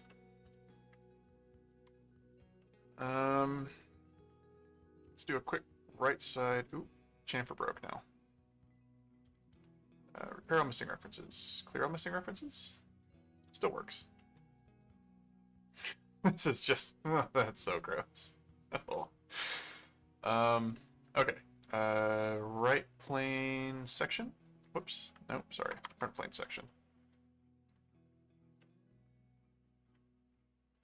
Okay, so volume I've got to work with for attaching things. I can probably put fasteners in front and back, or I guess the sides, and that should let me get a pretty good grip on whatever's immediately below it. But I'll have to probably borrow some hardware off the hardware wall at work, because otherwise that's not going to really fit. Okay.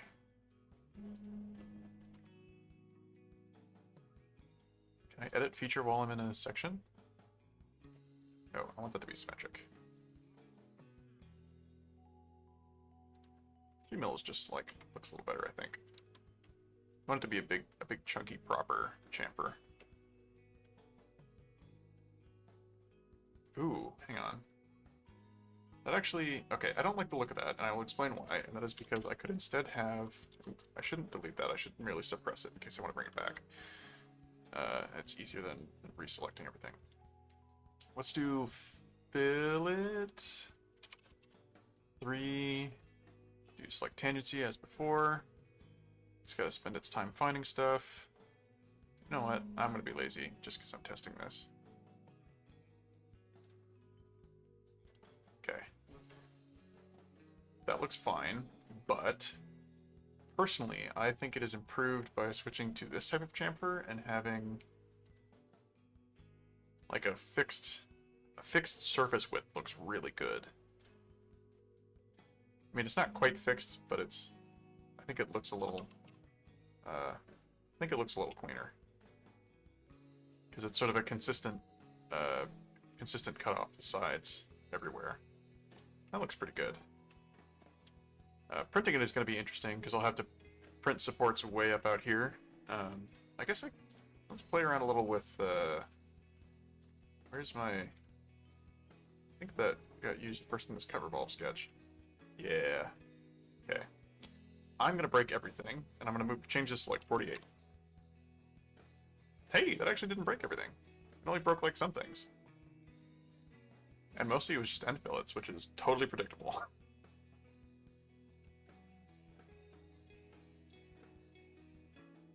I don't think I'm going to do that. Like, trying to gain the extra 5mm back is probably not worth. Yeah, I prefer that. So let's save this as adapter upper and have a think for a bit about how much clearance I've got. Let's see, front plane sketch. So how much length have I got here? Like an inch. Okay. So if I wanted to have some geometry that was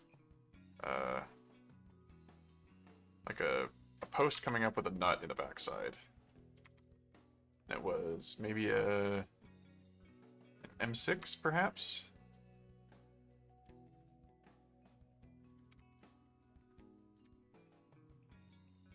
Let's make sure that this is all scaled correctly.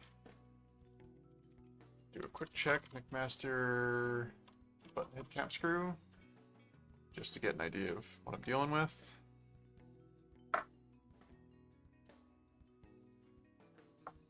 Metric. I guess that's all going to be alloy, so, well, maybe not. M6 is what I need. I think it's distance under the head, but I need length overall, so I don't know how high the head is. Oh gosh. Brass? Metric steel button head Torx. Alloy steel is, screw it.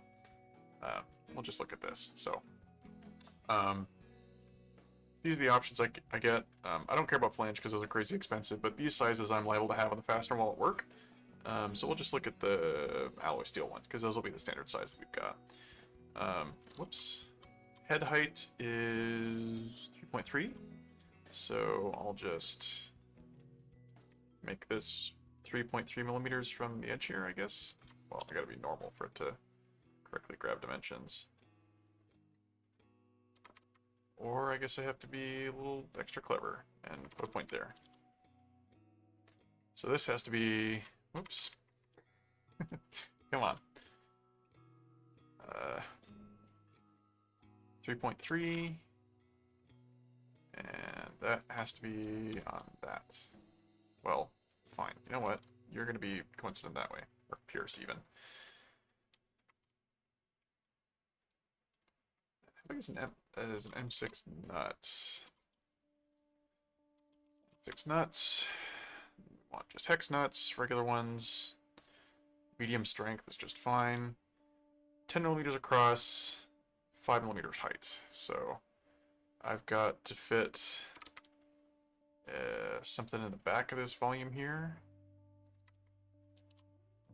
That is, it needs to be a little taller than 10 millimeters because 10 millimeters is the flats width, but see, that's 6. Let's see, say I want some like minimum clearance, maybe 10 mils on the inside. And this binding post should be, I don't know, it'll come out of the top, but I'll do it with, haven't thought about that yet.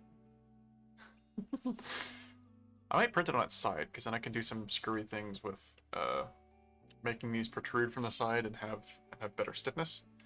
But that is very TBD. TBD. This has to be 5 millimeters thick. Say I want like 8 millimeters minimal thickness. And I want maybe millimeter of protrusion. Oops. Some stuff not dragging correctly? No, that's all dragging correctly. Okay. And I want some minimum distance, like clearance to that surface. So we'll do, gotta go find where I made that, where I used that sketch. What made that? Oh, it was the cut revolve. Here we go. So I'll quickly show that. Nope, not cut extrude. Cut revolve, please. Thank you. Use that. Let's say I want 3 millimeters of minimum distance, which gives me a fastener length of 15 millimeters. And that gives me, how much clearance up here? Like 2 millimeters? That's kind of not great. I could bring this down to like 10 mils.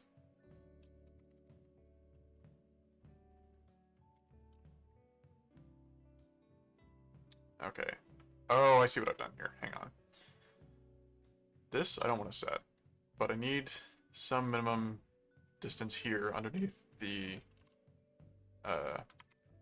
base of the nut in order to clamp against. And I need some, let's see, I haven't set really a height for this yet, so let's set it like 7. Yeah, that seems like a pretty reasonable geometric spec for fitting all that stuff in that volume. And then I'll do the same thing on the other side so that the bottom is functionally symmetrical. Yeah, that seems pretty reasonable. So let's exit sketch. We'll call this the fastener reference sketch. And then I do, what am I doing here? I'm doing features, whole wizard.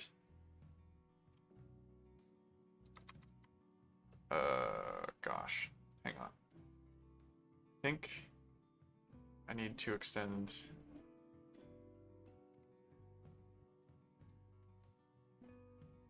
You need to be vertical, and I need to have a line out here as a reference so that I can extend my. Oops.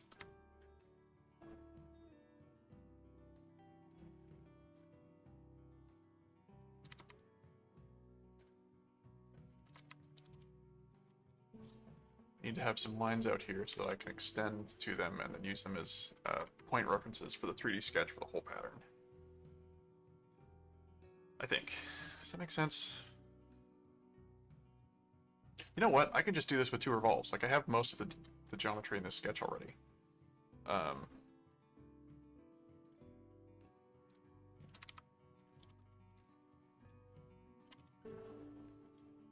Yeah, all of this is all construction geometry now. What was the width, or what was the head diameter of a head diameter? 10.7, 10.5 to 10.7, so we'll say 11.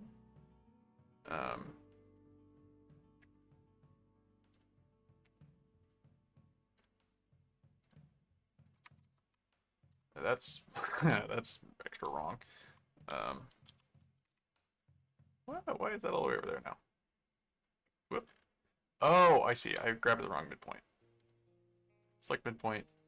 That one. There we go. That makes more sense. Make this 11. Let's give myself some extra clearance over here. Like 10 millimeters of extra head cutting clearance.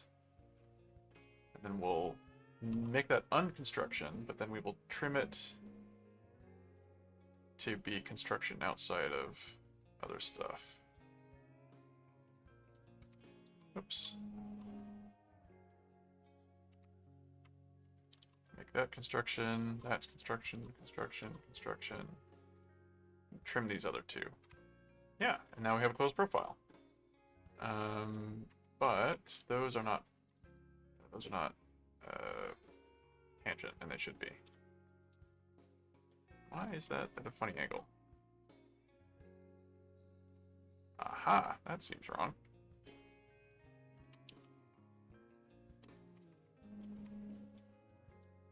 This is such a gross way to build this, but I don't care. Oh, why is that vertical? Come on.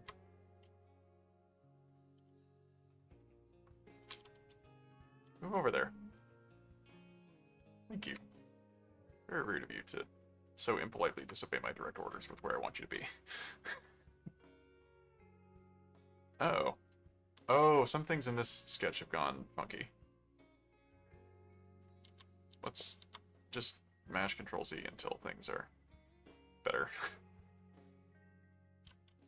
Why is that complaining? Force rebuild. Does that make it happy? No. Of course not. Yeah.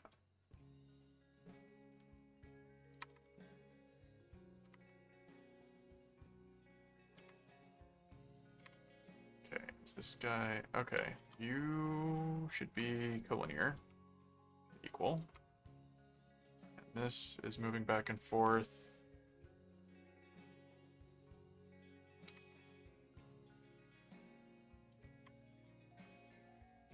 So midpoint. Stream's current bitrate is complaining again. I don't care. I know it's good.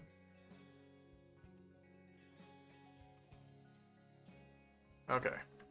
Now we get quick revolved cut around that axis. Selected contours, just this one, please. And there's our buttonhole cap screw. And now we do a quick mirror across the right plane. And there's the same thing on the other side. And what is that distance? 12.7 mil? What? That's not what I said.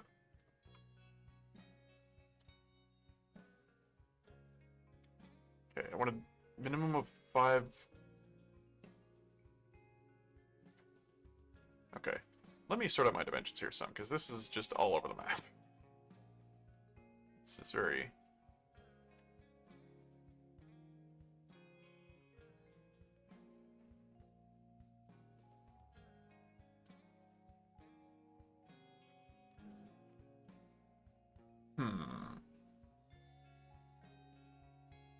Oh, because it's, yeah, and I'm just controlling the... This is so goofy. Okay, so now I want, another... Ooh, actually, I can almost use this sketch, really. Yeah, I think I'm going to do that. I'm just going to get extra lazy with it. See, those are all real now. That'll make this... Okay. Something in here is undefined, and it's annoying me, and I don't know what it is. Let's actually... Oh, that's right, because I don't need these anymore.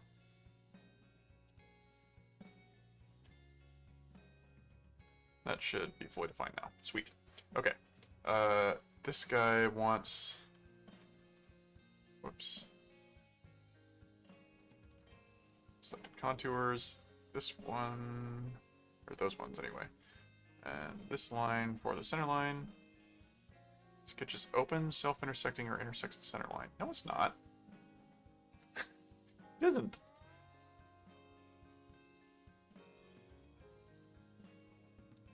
It's not self-intersecting. What are you talking about?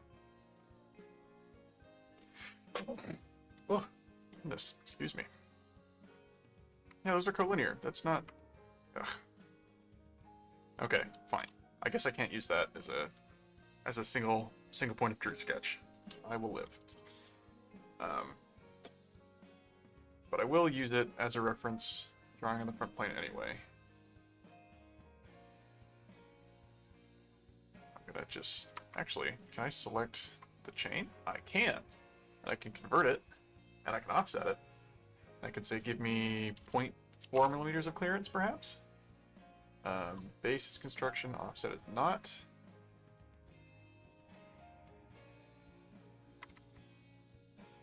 And then I'm going to do some silliness that I've tried, whoops, some silliness that I've tried before when I want to control where I have entrances and exits of arcs from a flat surface. We'll do midpoint. Is this gonna work? Who knows? I think it'll take some tweaking. Make that coincident. Make that coincident. Say that I want all of this to be done in 40 millimeters, say. And now we do a quick revolved cut around this line. And it's not good enough. That's fine. I can go back to this sketch and I can say, let's draw a big circle here. And a pair of lines. So you need to be construction so that you don't scare the shit out of my vision.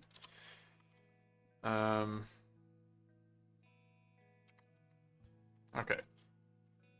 I think what I kind of want to do is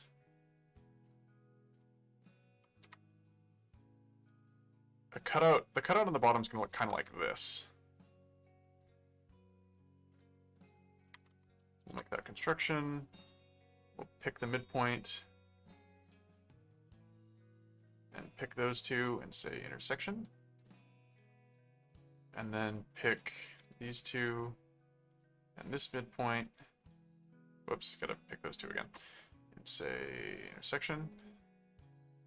Whoops. Gotta drag this over here first, otherwise it gets finicky. Basically using the sketch that I'm doing the revolve in to figure out the parameters in the space perpendicular to the sketch plane. So I want that to be coincident or concentric. Make that linear with that. And now pick the midpoint of this. Pick these two, say you lift the intersection. Well, I think, how? 40, 50? Okay, so these should be the same. These should be equal. Whoop.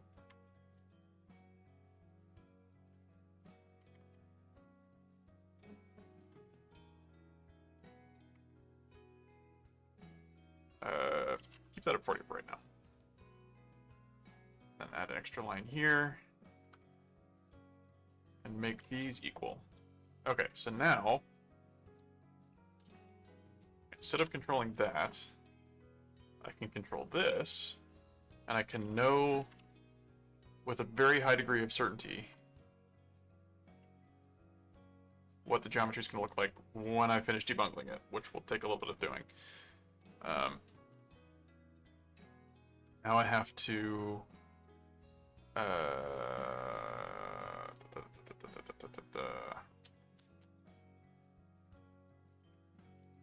watch this, I think. Oh, I know how I can do this. Make this real easy. Convert these two, I think. No, let's...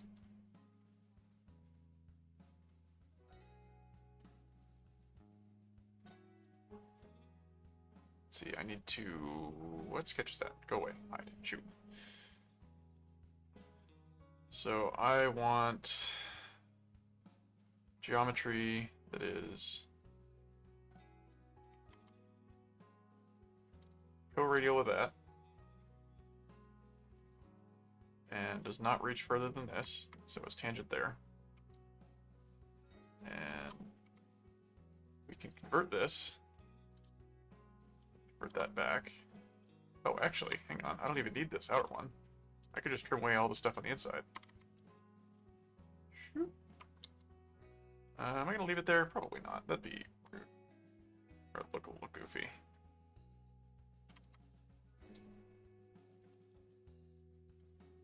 And convert that. And make this one construction. Oops, delete one. Make that construction. Make sure that that all lines up. Save features. Extruded. Can't actually do that. Can't do that because then it would obscure the hole. How am I going to do that? This is such a grimy way to model this. I wish I'd thought ahead a little bit more, but it's more fun this way.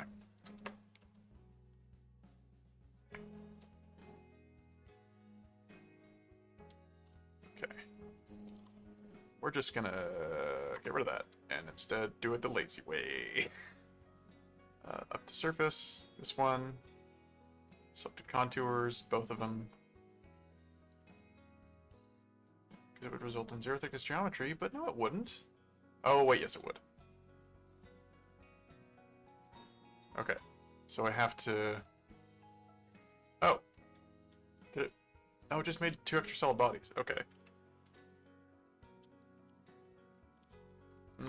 That's a gross way to do that, though. Don't like that. Here is a less gross way to do this. That is actually very gross. We're just gonna add an extra arc in here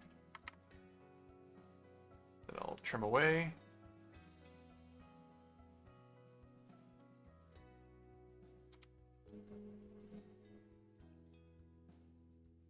Give myself like an extra millimeter of material in there.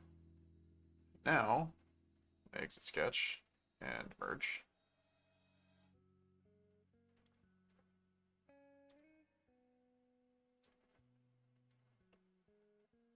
Whoops, needed to turn on merge. Merge result, yes please, thank you. Now I should be able to just delete that face. Delete fill, maybe? Delete tangent fill? Maybe? Nope.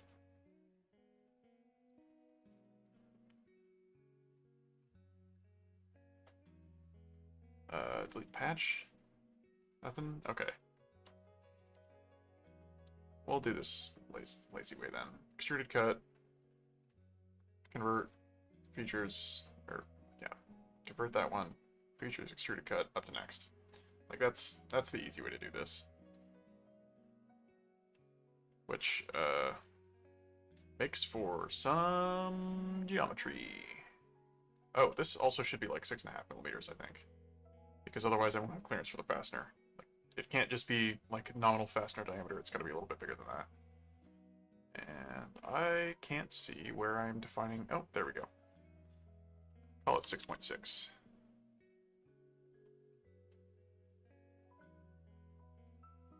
That seems fine.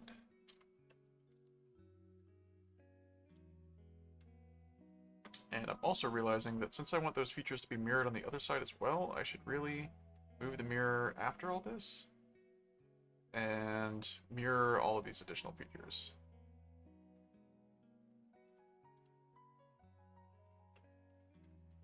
Yeah, now I got two little pockets.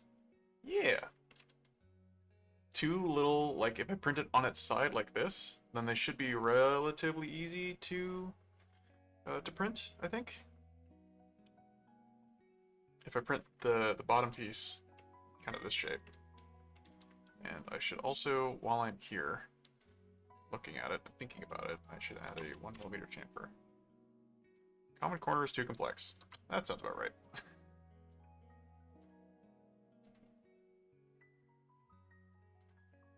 Just give me a chamfer then. And it'll still probably puke on this, but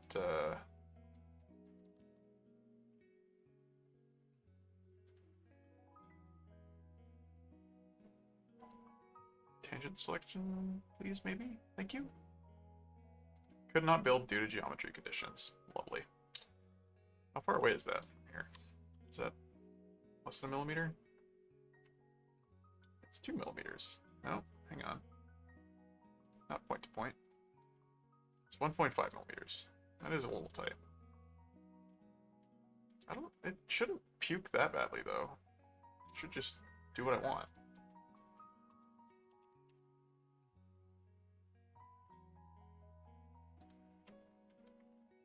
Oh, I bet it's right here.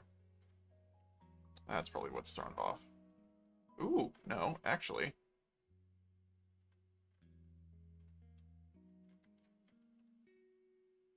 Made a mistake.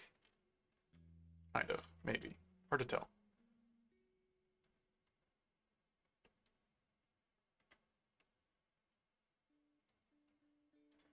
Don't look too closely, just gonna delete some faces. Don't know why that's there. It isn't anymore. Delete the patch. So it's good geometry. Now we can go back and do a chamfer. That's 1mm from either side.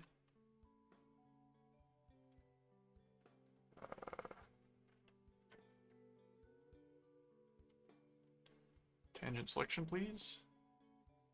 Oh, does it really puke on this? No.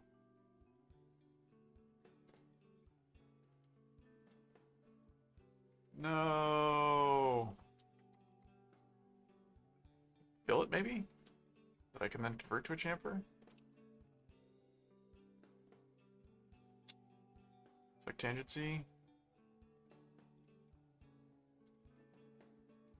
Okay, I'll just have to file it in by hand or something later on. A little disappointing, but not the end of the world.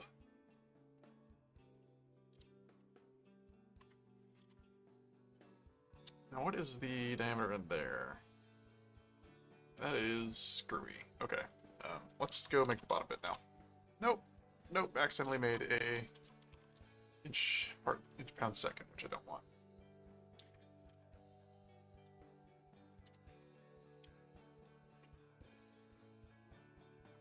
Let's just be lazy. Let's do this with revolve and make it kind of straightforward and simple, which is not the standard way of going about things at this point, I think.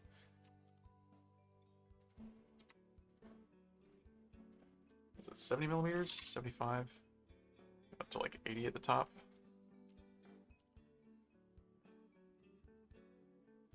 And then it's 85mm tall. Boss base, sounds good. Thank you.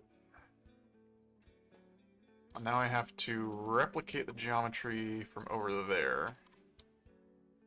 Which means that it's probably easiest thing to do is probably just... Oh, what the hell? Oh, there's two. Why did it poof the faces in multiple places? That's a fun sentence. Why did it poof the faces in multiple places? Okay. 20 bucks says this fillets now. Yeah, buddy! Glad that nobody was there to actually take me up on that bet, because I was probably going to lose. Let's do this guy, 1mm. Yeah, just to have like a little bit of something at the bottom there.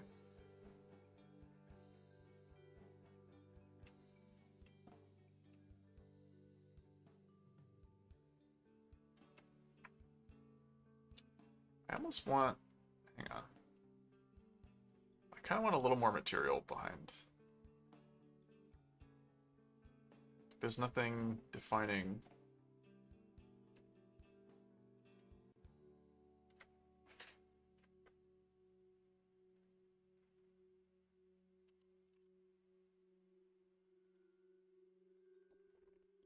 Okay. I'm defining the entrance depth of the post, but I'm not defining the thickness of this material back here, which I think is what I would prefer to define. So I'll make that like 4 millimeters. And then it breaks. Oh, joyous. Okay, what broke it? Let's take this step by step. So we got the revolve. Boss extrude. Okay, so this sketch just has some jank going on.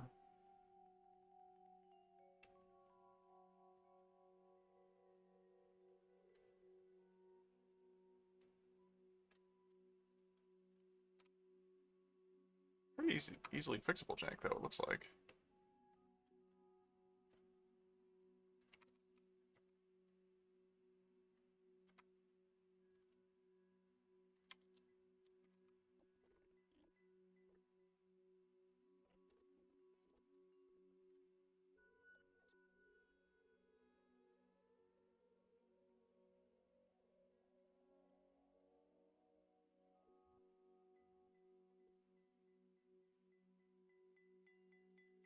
Okay.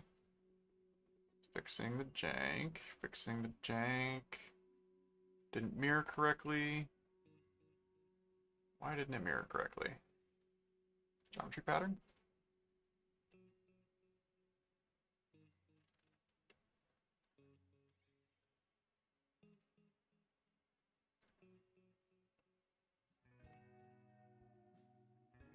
Can't just be a geometry pattern.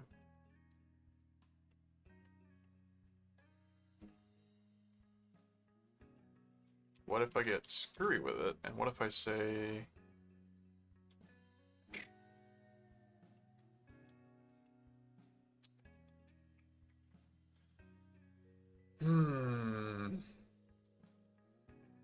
Circular pattern? Whoops. Features, these... Oh. I could have any number of them. As many as I wanted. Still probably only want 2, though. Oh, need to include that guy in there. It's not going to make 0 thickness geometry, damn it.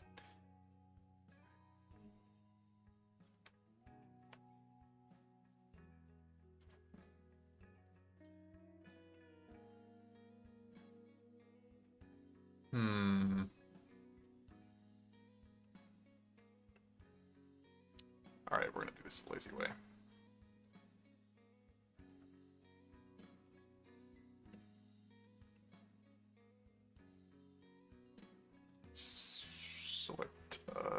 Select other. Extruded cut. No. Okay. Select other. I want the annulus specifically. Extruded cut. Convert entities. Features. Extruded cut. Flip direction. Up to next. Real lazy. Get to keep our chamfer though. Rebuild, save. Looking good.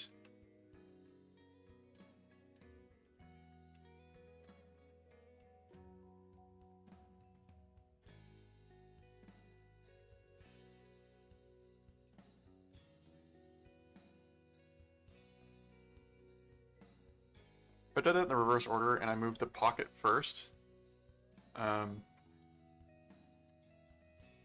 I wouldn't need to do the additional... Okay, so I've got that. So I've got this sketch up here. The first thing I should do is probably this. Directly after fastener reference sketch. Okay. And then...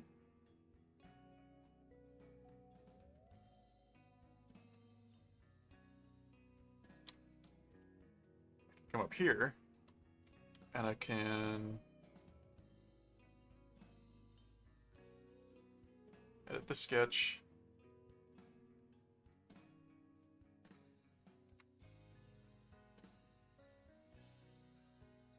I could say,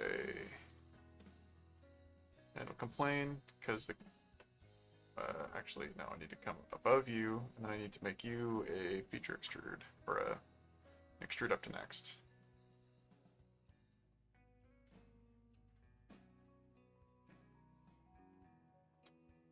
Up to surface, this one.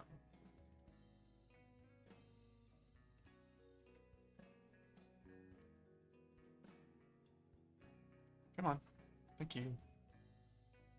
Be where I want you to be, thank you. Cut revolve. Hey, and then the cut revolve just magically works. And then all this other garbage, I don't think I really need. Well, that looks wrong. That's definitely wrong. Yeah, I don't need that additional cut anymore. Don't need that. Whoop.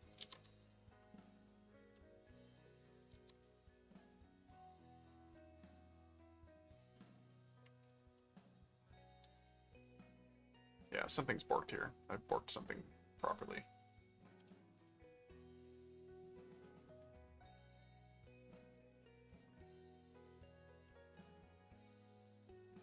Did this not merge?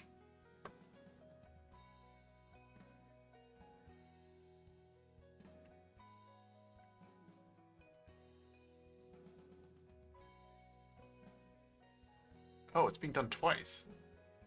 Hang on.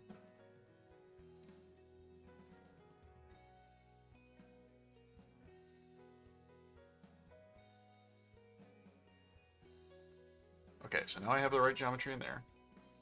And then this, which I don't need. Don't know what that does. That's an extra. Okay, that's used by that cut that breaks things and instead puts a huge hole in stuff. Don't need it. And now, I can circular pattern this anywhere I want. Features and faces. This one, and this one. Direction, around here. Give me 3 of them. And it should just play nice. And it doesn't quite. Oh, is it still geometry patterning? Looks, yeah, it's still geometry patterning. It should just work. Yeah! Now I can have 3 of them. Which I don't actually want, because that would be impossible to print. But, well, not impossible, just very difficult to have the strength in the location that I want. And I'm just now realizing that if I want to print it in an orientation that makes those tabs strong, I can't, I think. Perhaps. Maybe.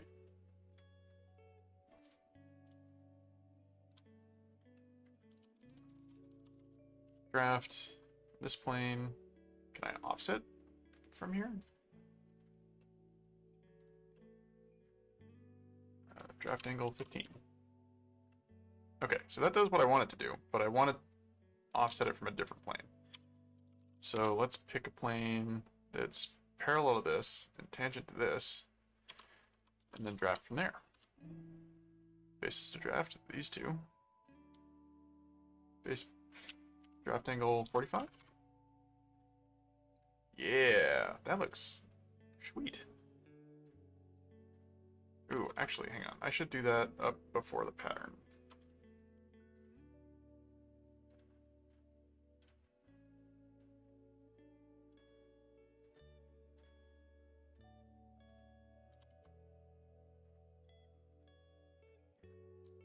I should do the draft stuff.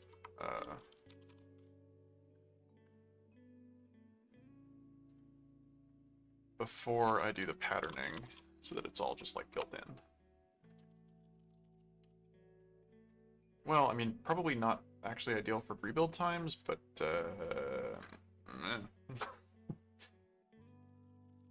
feels better this way.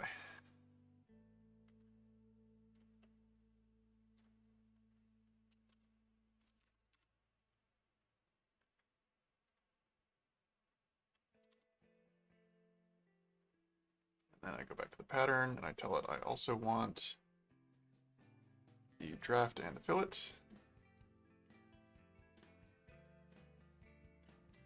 And let's go back to the normal tree view. Add that extra plane. Right view, or sorry, front plane, cross section. Yeah, this is roughly what I had in my mind, I think, for something that would hold a cup in a car. Well, as I was sort of developing it on the fly in my head, walking back from climbing.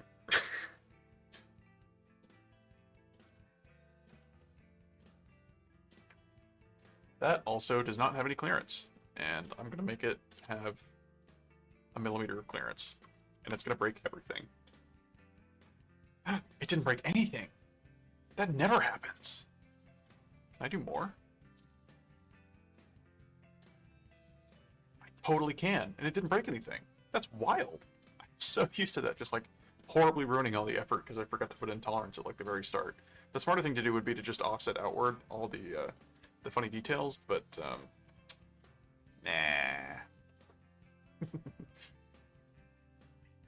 Printing that's going to be real interesting. I hope that comes out okay.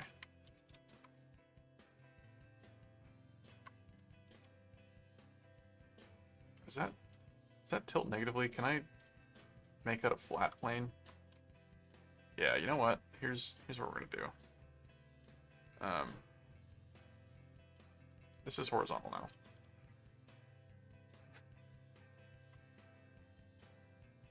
That didn't break anything either. Man, I have got like seriously lucky today. Okay, so now we've got 38.10D. I think we're still, what was that reference that we were working with?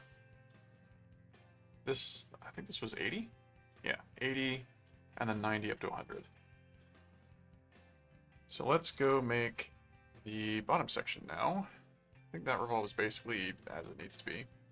The tricky part gets up here when I want to be on the front plane, sketching. I think I pretty much have to come back here and look at the control sketch.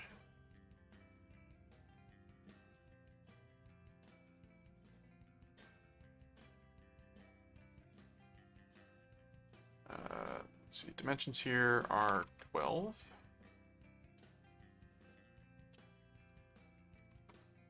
And 9. Whoops. Wrong hotkey.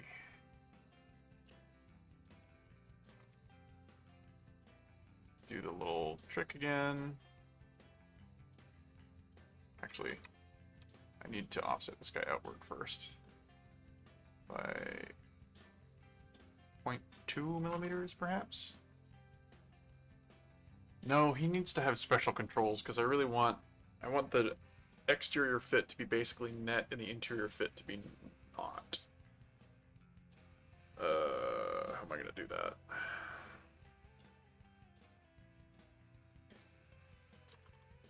Let's just wing it. That's gonna be 38.1. It's gonna be 38. If I go back to before the draft, whoops, sketch. If I go back to right before the draft, distance to the center is 28.3.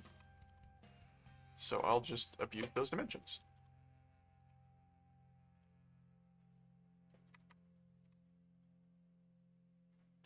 In fact, I can even preemptively throw in this draft here. Okay, I know this is 12. Or no, hang on. That is 12.405. That's weirdly specific, but we're gonna do 12. 12 is fine.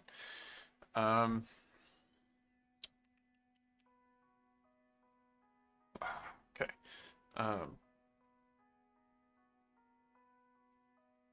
Those nuts have a risk of being very difficult to get in there and keep in there. But not if I do a little bit of dome stuff so that they snap into place. 38. I don't, what was that number? It's like 28.1 or something? 28.3.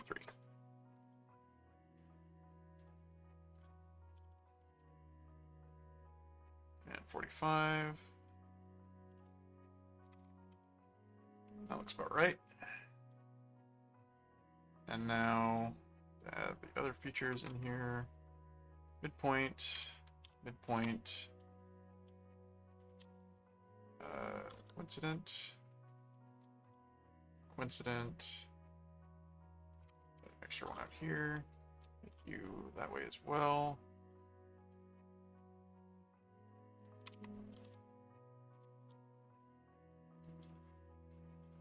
Select midpoint and make it coincident with, whoops, midpoint and coincident.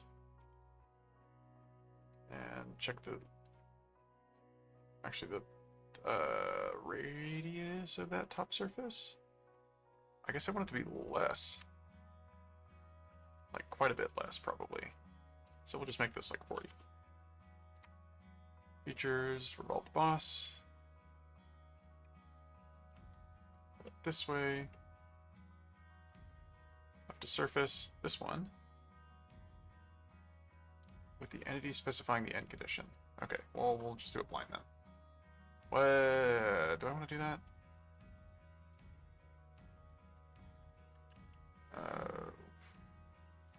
Midplane 30? Oh, hang on. I can get this directly from the 123.86 D6 at sketch 2. So I can make this a revolve, where this is equal to D6 at sketch 2. The axis of revolution is here, and it's midplane. That's the power of that I forgot about. So now I'll do a quick feature extruded cut up here.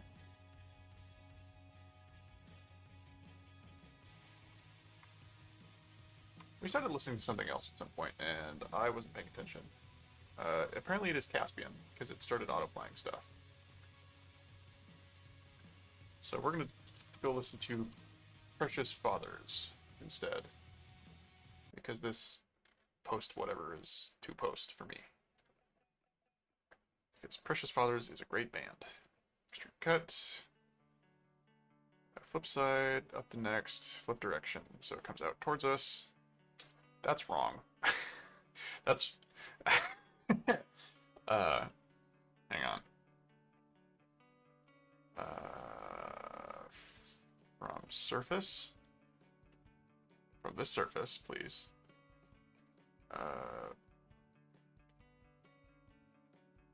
Yeah, gosh, it just does that wrong. Okay, so instead what I'm going to do is I'm going to make this not merge. And this guy's going to freak out for a sec, which is fine. Get into the sketch. No, actually, it's just fine with that. Oh, it needs to figure out what body it wants to reference now. Which is not that one, but this one. From sketch plane up to next, flip side cut. Could not find end face for feature. Selected sky. What is it? Through all.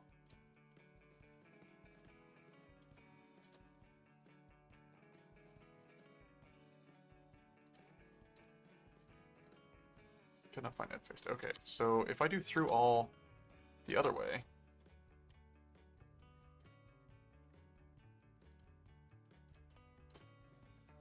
Yeah, and then that works, because go figure, of course it does.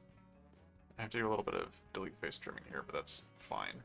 It's a little gross, but I'll live. Okay, how far is this off the surface? It is 7 millimeters. So we do...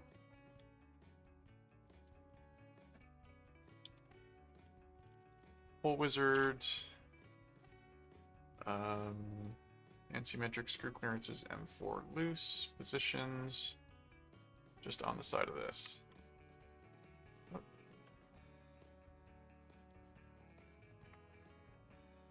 Okay, I guess I have to pick the plane that it's in, because otherwise...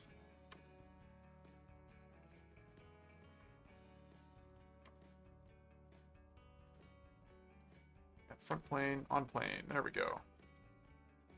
Now I just dimension that to that. Let's say 7 millimeters, please. Man, that does not look like a bunch of material. How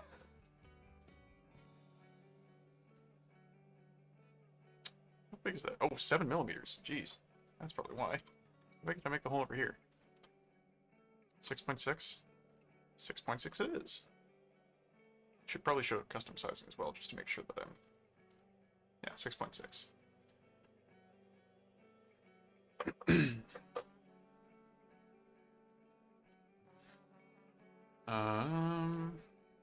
Let's do plane here. Parallel? Tangent? Yeah, there we go. Okay. Sketch. Normal. Give me a nut pocket. Okay, some things I definitely got geometry bonky, because that should have a little... That should be a little better than that.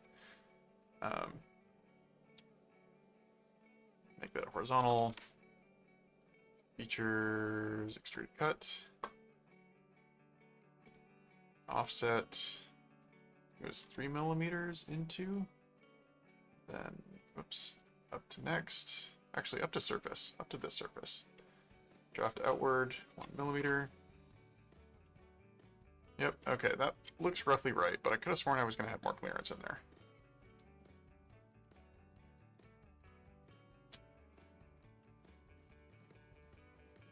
Oh, I guess I didn't actually. I made it net.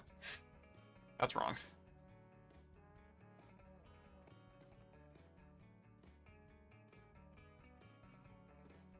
Okay, so that's going to become 3, and that's going to become 3, and we're going to have just a little bit less space overall. It's going to be just fine. And I'm going to have to quickly add a dimension in here. Yeah, 12, okay. Quick reference dimension. 3 millimeters. Oh, I bet that surface changed. 39.1. So this is now...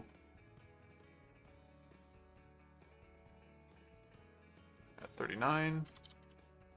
This is probably 29.3.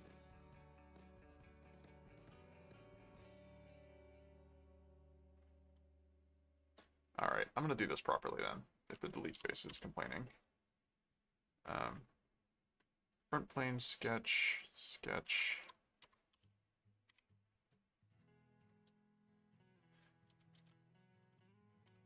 Oh, man, great song. Alert.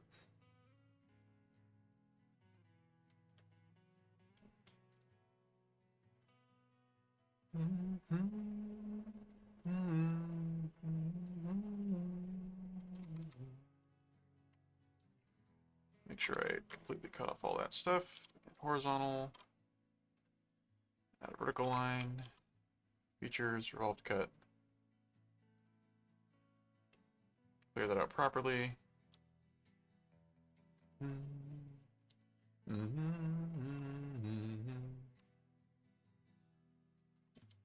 Okay, 14.08, so this is going to be now 14. Should have, like, at least a little clearance above head now. Yeah, that looks better.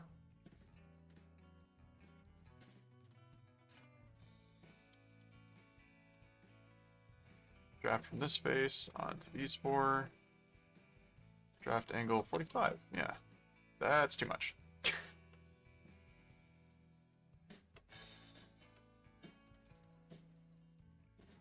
About like 15.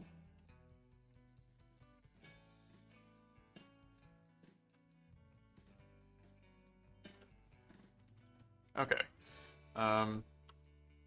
Now what I'm gonna do is I want a whoop. SolveWorks just crash? It did. That's gonna be sad for me. Gonna be real sad. Oh no. 2.5 hour stream, man. Long one.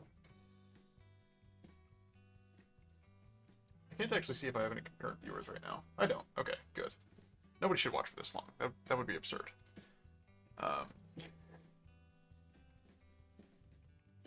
Did I save that file? I bet I didn't.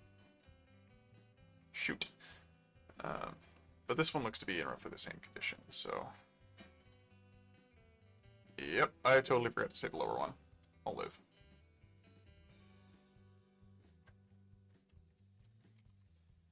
Okay. That's fine. I kind of know what I'm doing now. That's not true. I never know what I'm doing. Front plane revolved.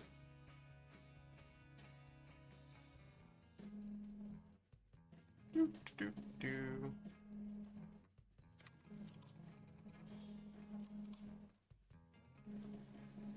Get my other dimensions back in. 70. I think it was 39 for the...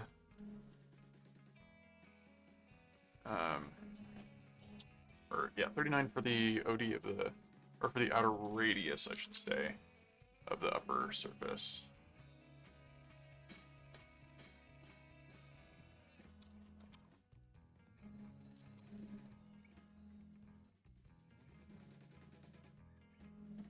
Get rid of the vertical one there. Not where I want to draw that angle, I think.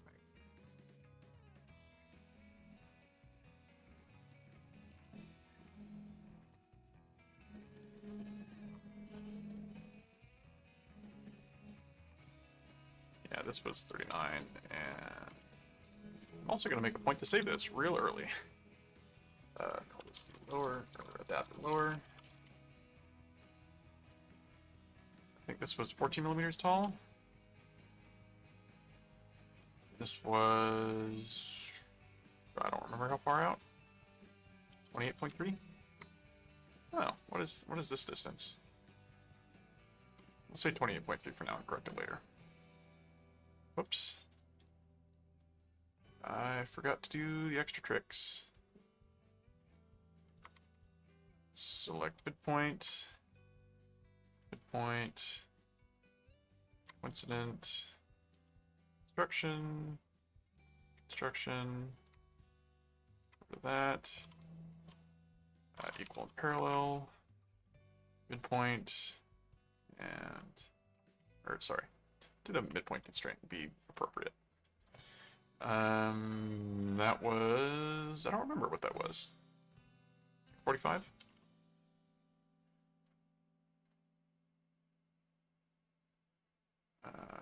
Selected contours is that one. I'm not going to select a contour. You don't get to make me select a contour. Oh, it's because that's not a proper edge. Okay. Now it won't complain about contours. Oh, that's right. I had to do the trick.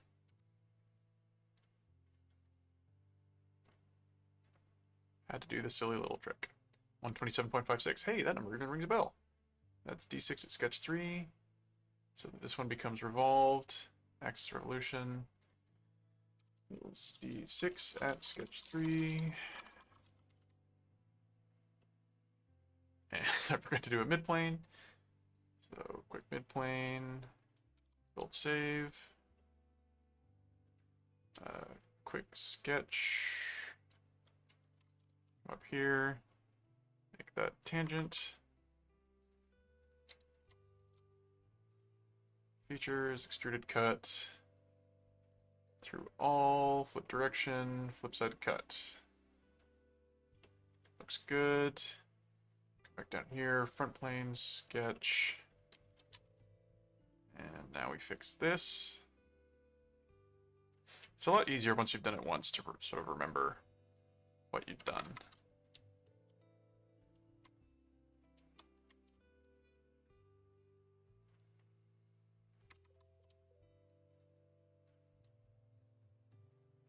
Strip all the bits off the side. And I'm just realizing that I remembered a smart thing I should do, which is do a hole wizard from the side over here. While it's easy and it doesn't have to be a 3D hole wizard.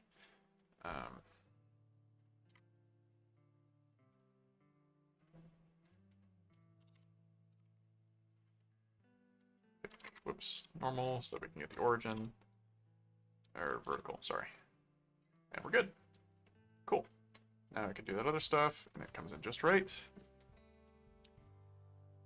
And I might save that last cut revolve for later, after I mirror all this. So let's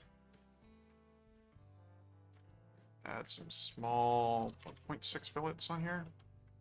Actually, no, they have to be bigger than the fillets that I do on the inside, so I'm going to do 1 millimeter. Ooh, and if I go before both of these, and I say extruded cut from this plane, then this drawing also gets easier.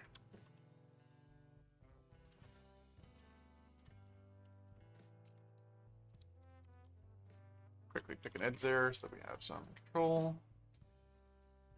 Extruded cut, offset 3 millimeters into the part, not blind, but rather up to surface. With flip side cut, draft outward 1 degree is probably enough. Whoops, offset the wrong direction. Offset, thank you. That looks more appropriate. Do a quick draft, pick that face, do these ones. 10, yeah, a little more clearance in there for the nut. Do I want that? I don't want that. I don't want any more clearance because that'll restrict my ability to torque it down. Let's see, cut after that point, that looks fine. So now let's do one more thing. Let's add, I'm gonna do a plane that is, oh, I can't, right, okay. I have to make an axis first because I want a plane that's in the center of this and parallel to this guy. And then I want to do, whoops, hang on. I pick the plane first and then do your section so that you get where you want it. Okay, looking at the top view, looks okay. 5, there we go, okay. What I'm going to do is I'm going to have a little slot-shaped, oops, center point arc on this plane. Yeah, so center point arc right in here of, I don't know, let's say it's like, I like controlling overall width rather than patch width. And we'll say that this guy is 5 millimeters long, and he is 1.5 millimeters wide, and his base is going to be like 0.2 millimeters less than whatever the height of a M6 nut is, which is 5 millimeters. We'll do 4.5 millimeters because it's, yeah, and that puts our distance like somewhere in here, and then I can make that horizontal to the origin if it will let me pick the origin. You can let me pick the origin. Thank you. Actually, let's be explicit. Let's be explicit and say squares. No, if I pick if I draw a line there, it's clear to see what I'm trying to indicate. But now we can do exit sketch, split line. Whoops, gotta turn off the cross section here for a sec. Split line, this sketch on these surfaces.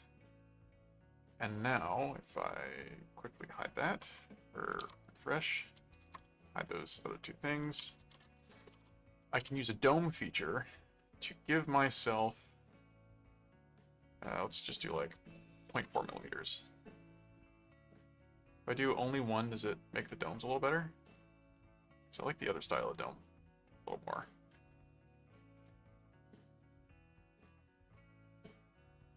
What is this? I don't know what those other features are for. Okay.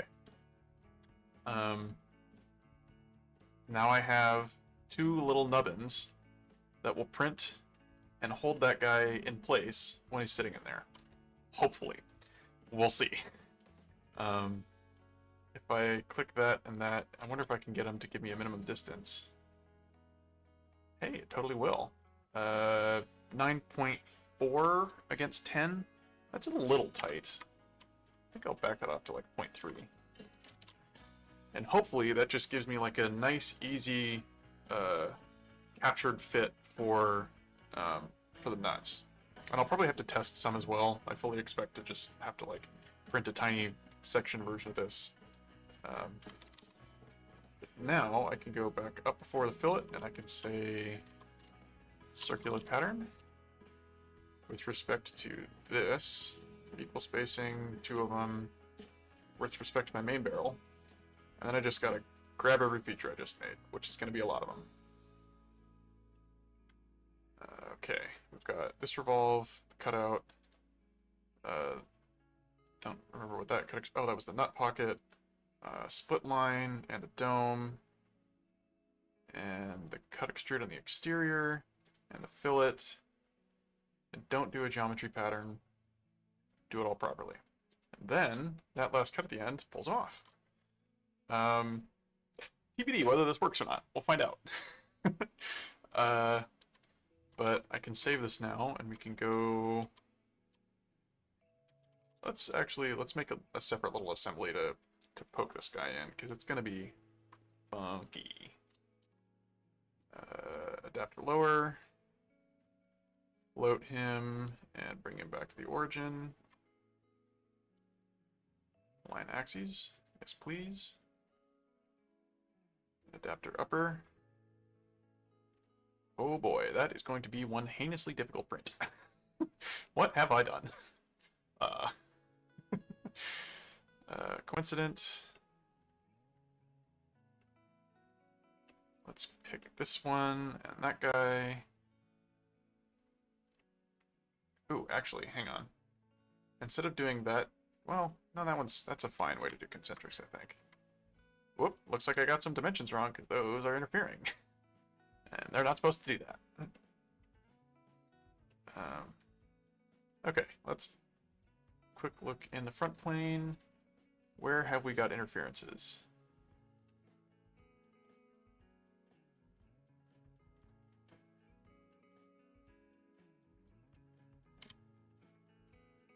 How close do those approach?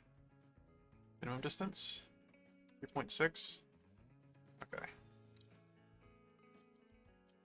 That doesn't want to let me change visibility of things.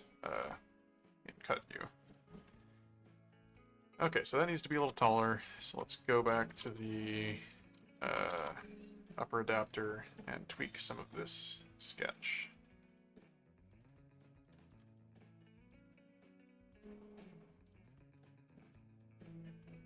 Oh, it's because that wasn't made to be 3mm anymore.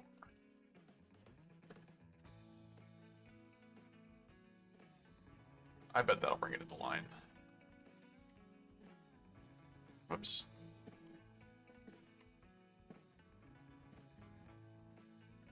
Sort of? Not quite. Oh, I never bothered to check what I had updated these values to. So I need to go back up before the draft. Figure out what that distance is. Not minimum distance, but center to center. 30.3. Part. So the first revolve. 30.3.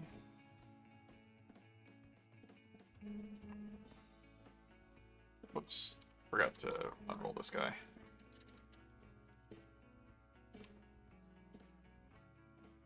Yeah, that seems okay.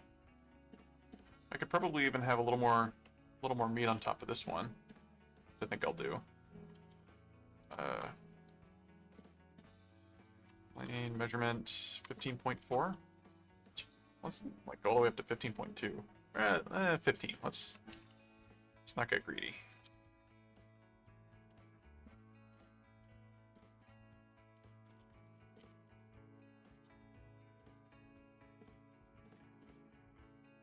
That seems pretty reasonable.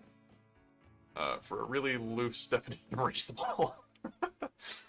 So now I'll quickly save this as bind adapter halves, and that gives me, I can pick which one I want to redo when I have to redo it, because I will have to redo it. How far is that? Yeah, 12 mils. Okay. Yeah, this is gonna come out freaking awesome, I think, is my technical.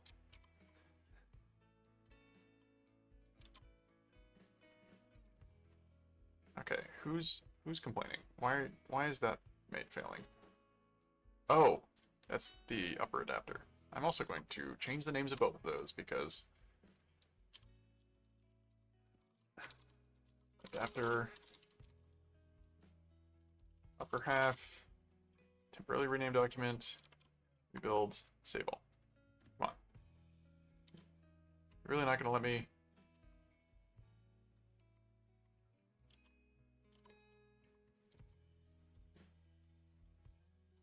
Okay, fine. Adapter lower half.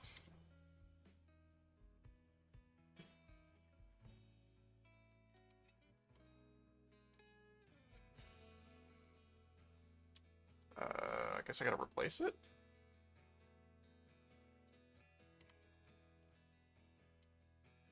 Oh! Huh. I bet it's... hang on. Place components, this one, adapter lower half.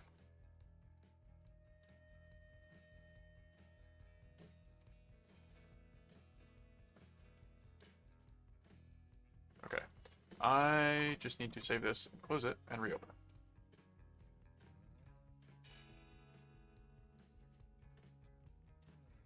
Hope it doesn't crash. Okay, hang on. What is going on with my file names here? Because it seems like it should have very politely changed its name.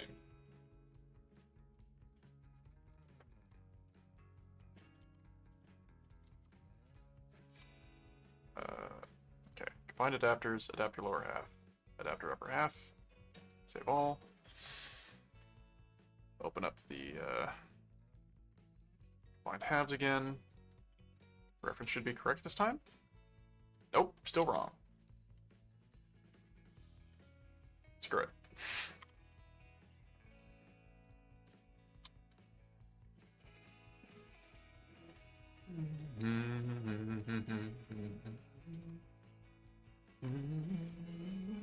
Uh-oh. Why is that not showing any data? That's not good.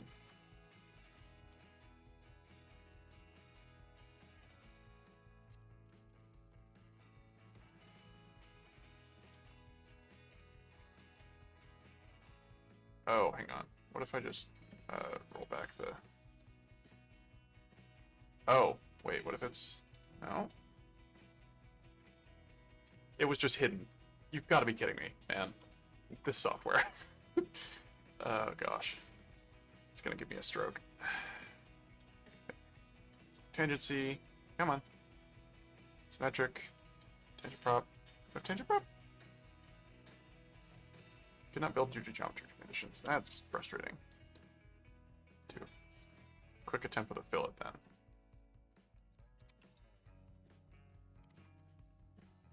Oh, hey. No, those errors are back.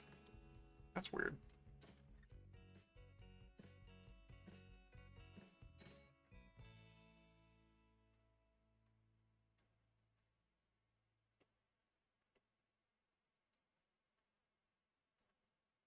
Well, I'm just going to be lazy and fix it with the delete face then.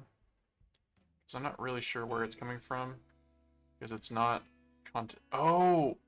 It's because this surface isn't... Right, so that's not a valid way of fixing that. That makes sense. I'm just going to be mean and nasty and fix it the lazy way then. Because this is functionally the last feature that has to happen on the part. Is this last little chamfer at the bottom.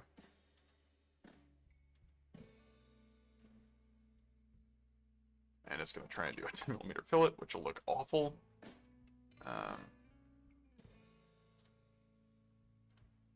Millimeter on either surface looks just fine. Adapter lower half and adapter upper half look fine. Fine adapter halves. Saved. Insert components. Okay. Adapter upper half recovery. just gonna get rid of the old adapter. Rename this one. Really rename. Yes, save. It does make me wish I was working in PDM, to be sure, sometimes. Origin. Just snap that over.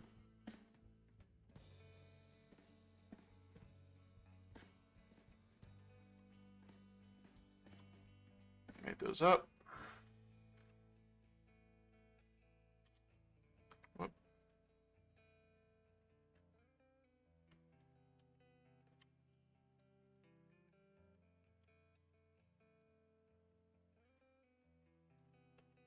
We'll make these faces because they are, in the real world, actually concentric. And then do a quick section on the front plane. Check our tolerances. We seem to be okay for the most part. Maybe I should have like a little more clearance there, but I don't think it's really that big a deal. Check clearance between these two faces. What do you mean they intersect? Oh, they do intersect. This is why we check.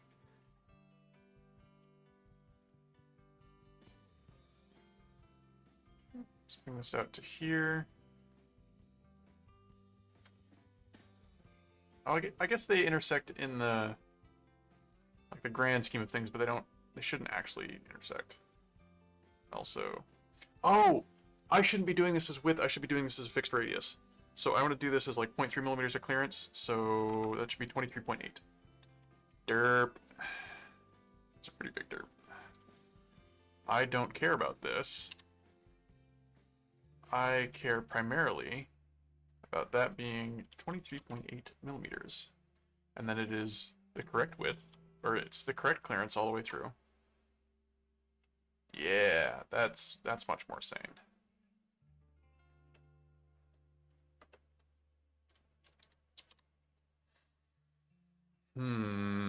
What else can I add to this, really? Maybe there just isn't anything. Maybe this is just it. Oh, I'm going to fix that for optimization purposes. And then we'll come back and take a look at the Nalgene adapter. So let's pop out the cupholder adapter. In fact, let's just delete it fully. This guy should be fully free now, I think. Or no, he's got some angle mates, but let's get rid of those. And then we will pop in the combined adapter halves and just pop those to the origin.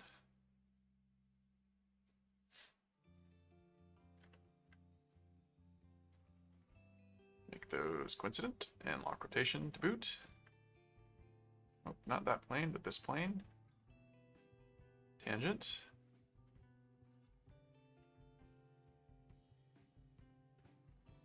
Oh, I had forgotten to tweak the ID of that volume, which is real important. Let's do 95.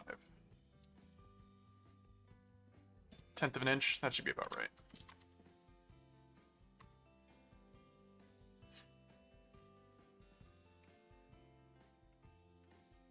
Okay, I'm also going to tweak the way that this is set up so that it's not aligned to axes. And then I'm going to grab the top plane and... whoop. Oh, hang on. Coordinate system to... Actually, yeah, you know what? I'm going to leave that fixed because I don't want to have to deal with realigning axes and things. Instead, I'm just going to flip it down here.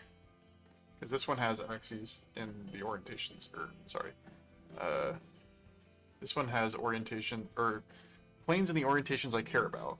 So I can de-align the axes here, and then just remate the front planes. Whoops, not those front planes. Shoot. Remate these the other way around. And then the top plane to the top plane. Yeah. Also, that can get way lower, which,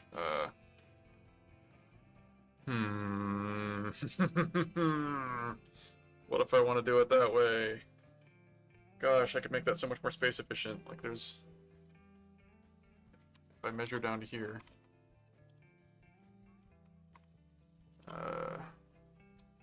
point, from like this point to that point is completely wrong. So I have to do a sketch in the front plane instead.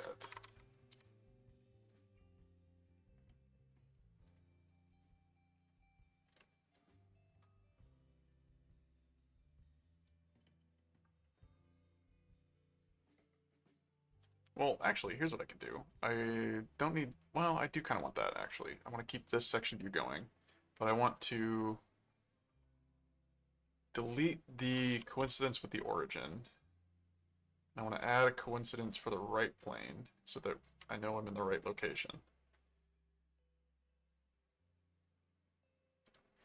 And then I'm going to tweak the coincidence with the top plane to be a distance instead, and see if I can't just sort of shift this guy down like 10 millimeters, 15 millimeters even.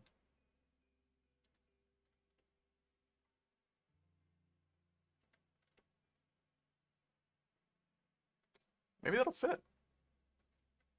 Yeah, maybe I just make the bottom like 10 millimeters shorter.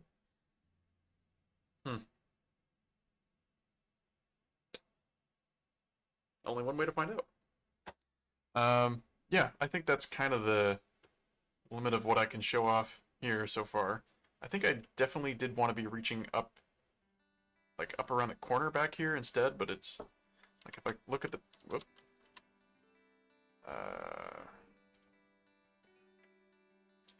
it would have made more sense to not reach out to the side here and reach up and around the back instead, but the problem is there's still really limited geometry back there to work with. And because I sort of started just winging it rather than thinking about making sure that that fit, it's gonna be a little janky.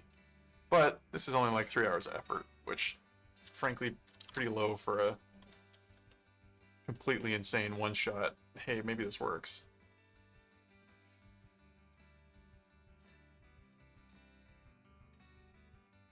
Actually, here's what I can do. I should do one last like clarification sketch to draw like lines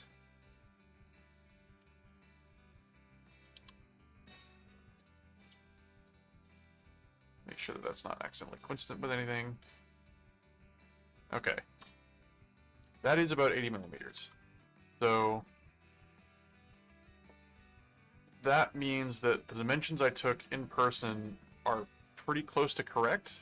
Or not, that's, okay, the dimensions I took in person are definitely correct. Like, those are right, for sure, they're ground truth. But this depth is correct, of about 80 millimeters between the floor of the cup holder to 80 to 85 millimeters up top, gives me a lot of confidence that otherwise the sort of scaling and dimension of this is pretty correct. So I think what I'm going to do is maybe I'll just send it. Maybe I just print this. Yeah, maybe I should just like fully wing it and see what happens. And maybe bump this up to like 5 millimeters and see if it complains. 3 millimeters? Yeah. 3 millimeters. Okay, let's be slightly smarter about this. Let's do 3 millimeters in and like 60 degrees. 1 millimeter? Oh, I see. Because we're running into like contour issues. But I think I still want that additional bit of chamfer there.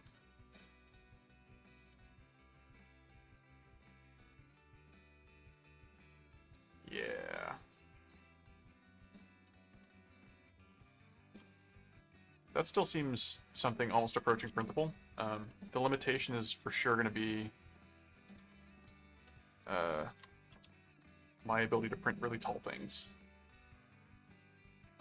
Not point to point, but max distance.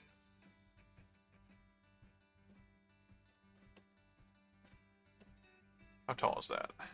Oh, it's only 5.6 inches. I might So the problem is, my printer over there, I don't know if you can see it very well, but you almost certainly can't see it because it's way back there. Because of the way that I wired my BL Touch, there's like a pretty hard limit to how high I can go. That's based entirely on just the fact that I didn't give it enough wire to fully extend vertically. I've been meaning to rewire my printer for 2 or 3 years, probably at this point, and I just haven't gotten around to it because it doesn't really matter, and I can print most of the things that I need to. But this will be a new challenge for sure. That I really hope I can print. Is that the end of that album? No, it's just like one of the better songs. It feels very final. Yeah, but this looks not half bad. And I'm sufficiently confident that it will fit that I think I'm just gonna send it, and we're gonna see what happens.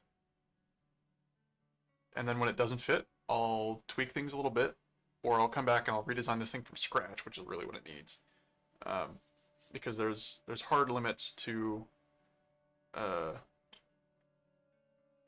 there's harder limits that I should be obeying on like the overall width of the thing and where I can have clearance or not, that are better obeyed than I have been. And let's also bring this guy down to 75.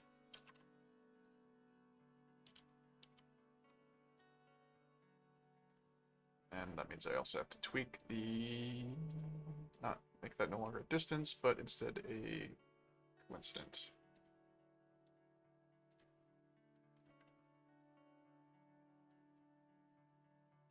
Yeah, I think this will actually work.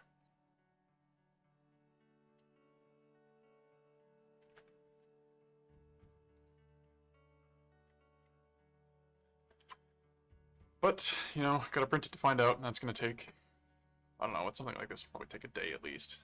I have my printer set really slow, so.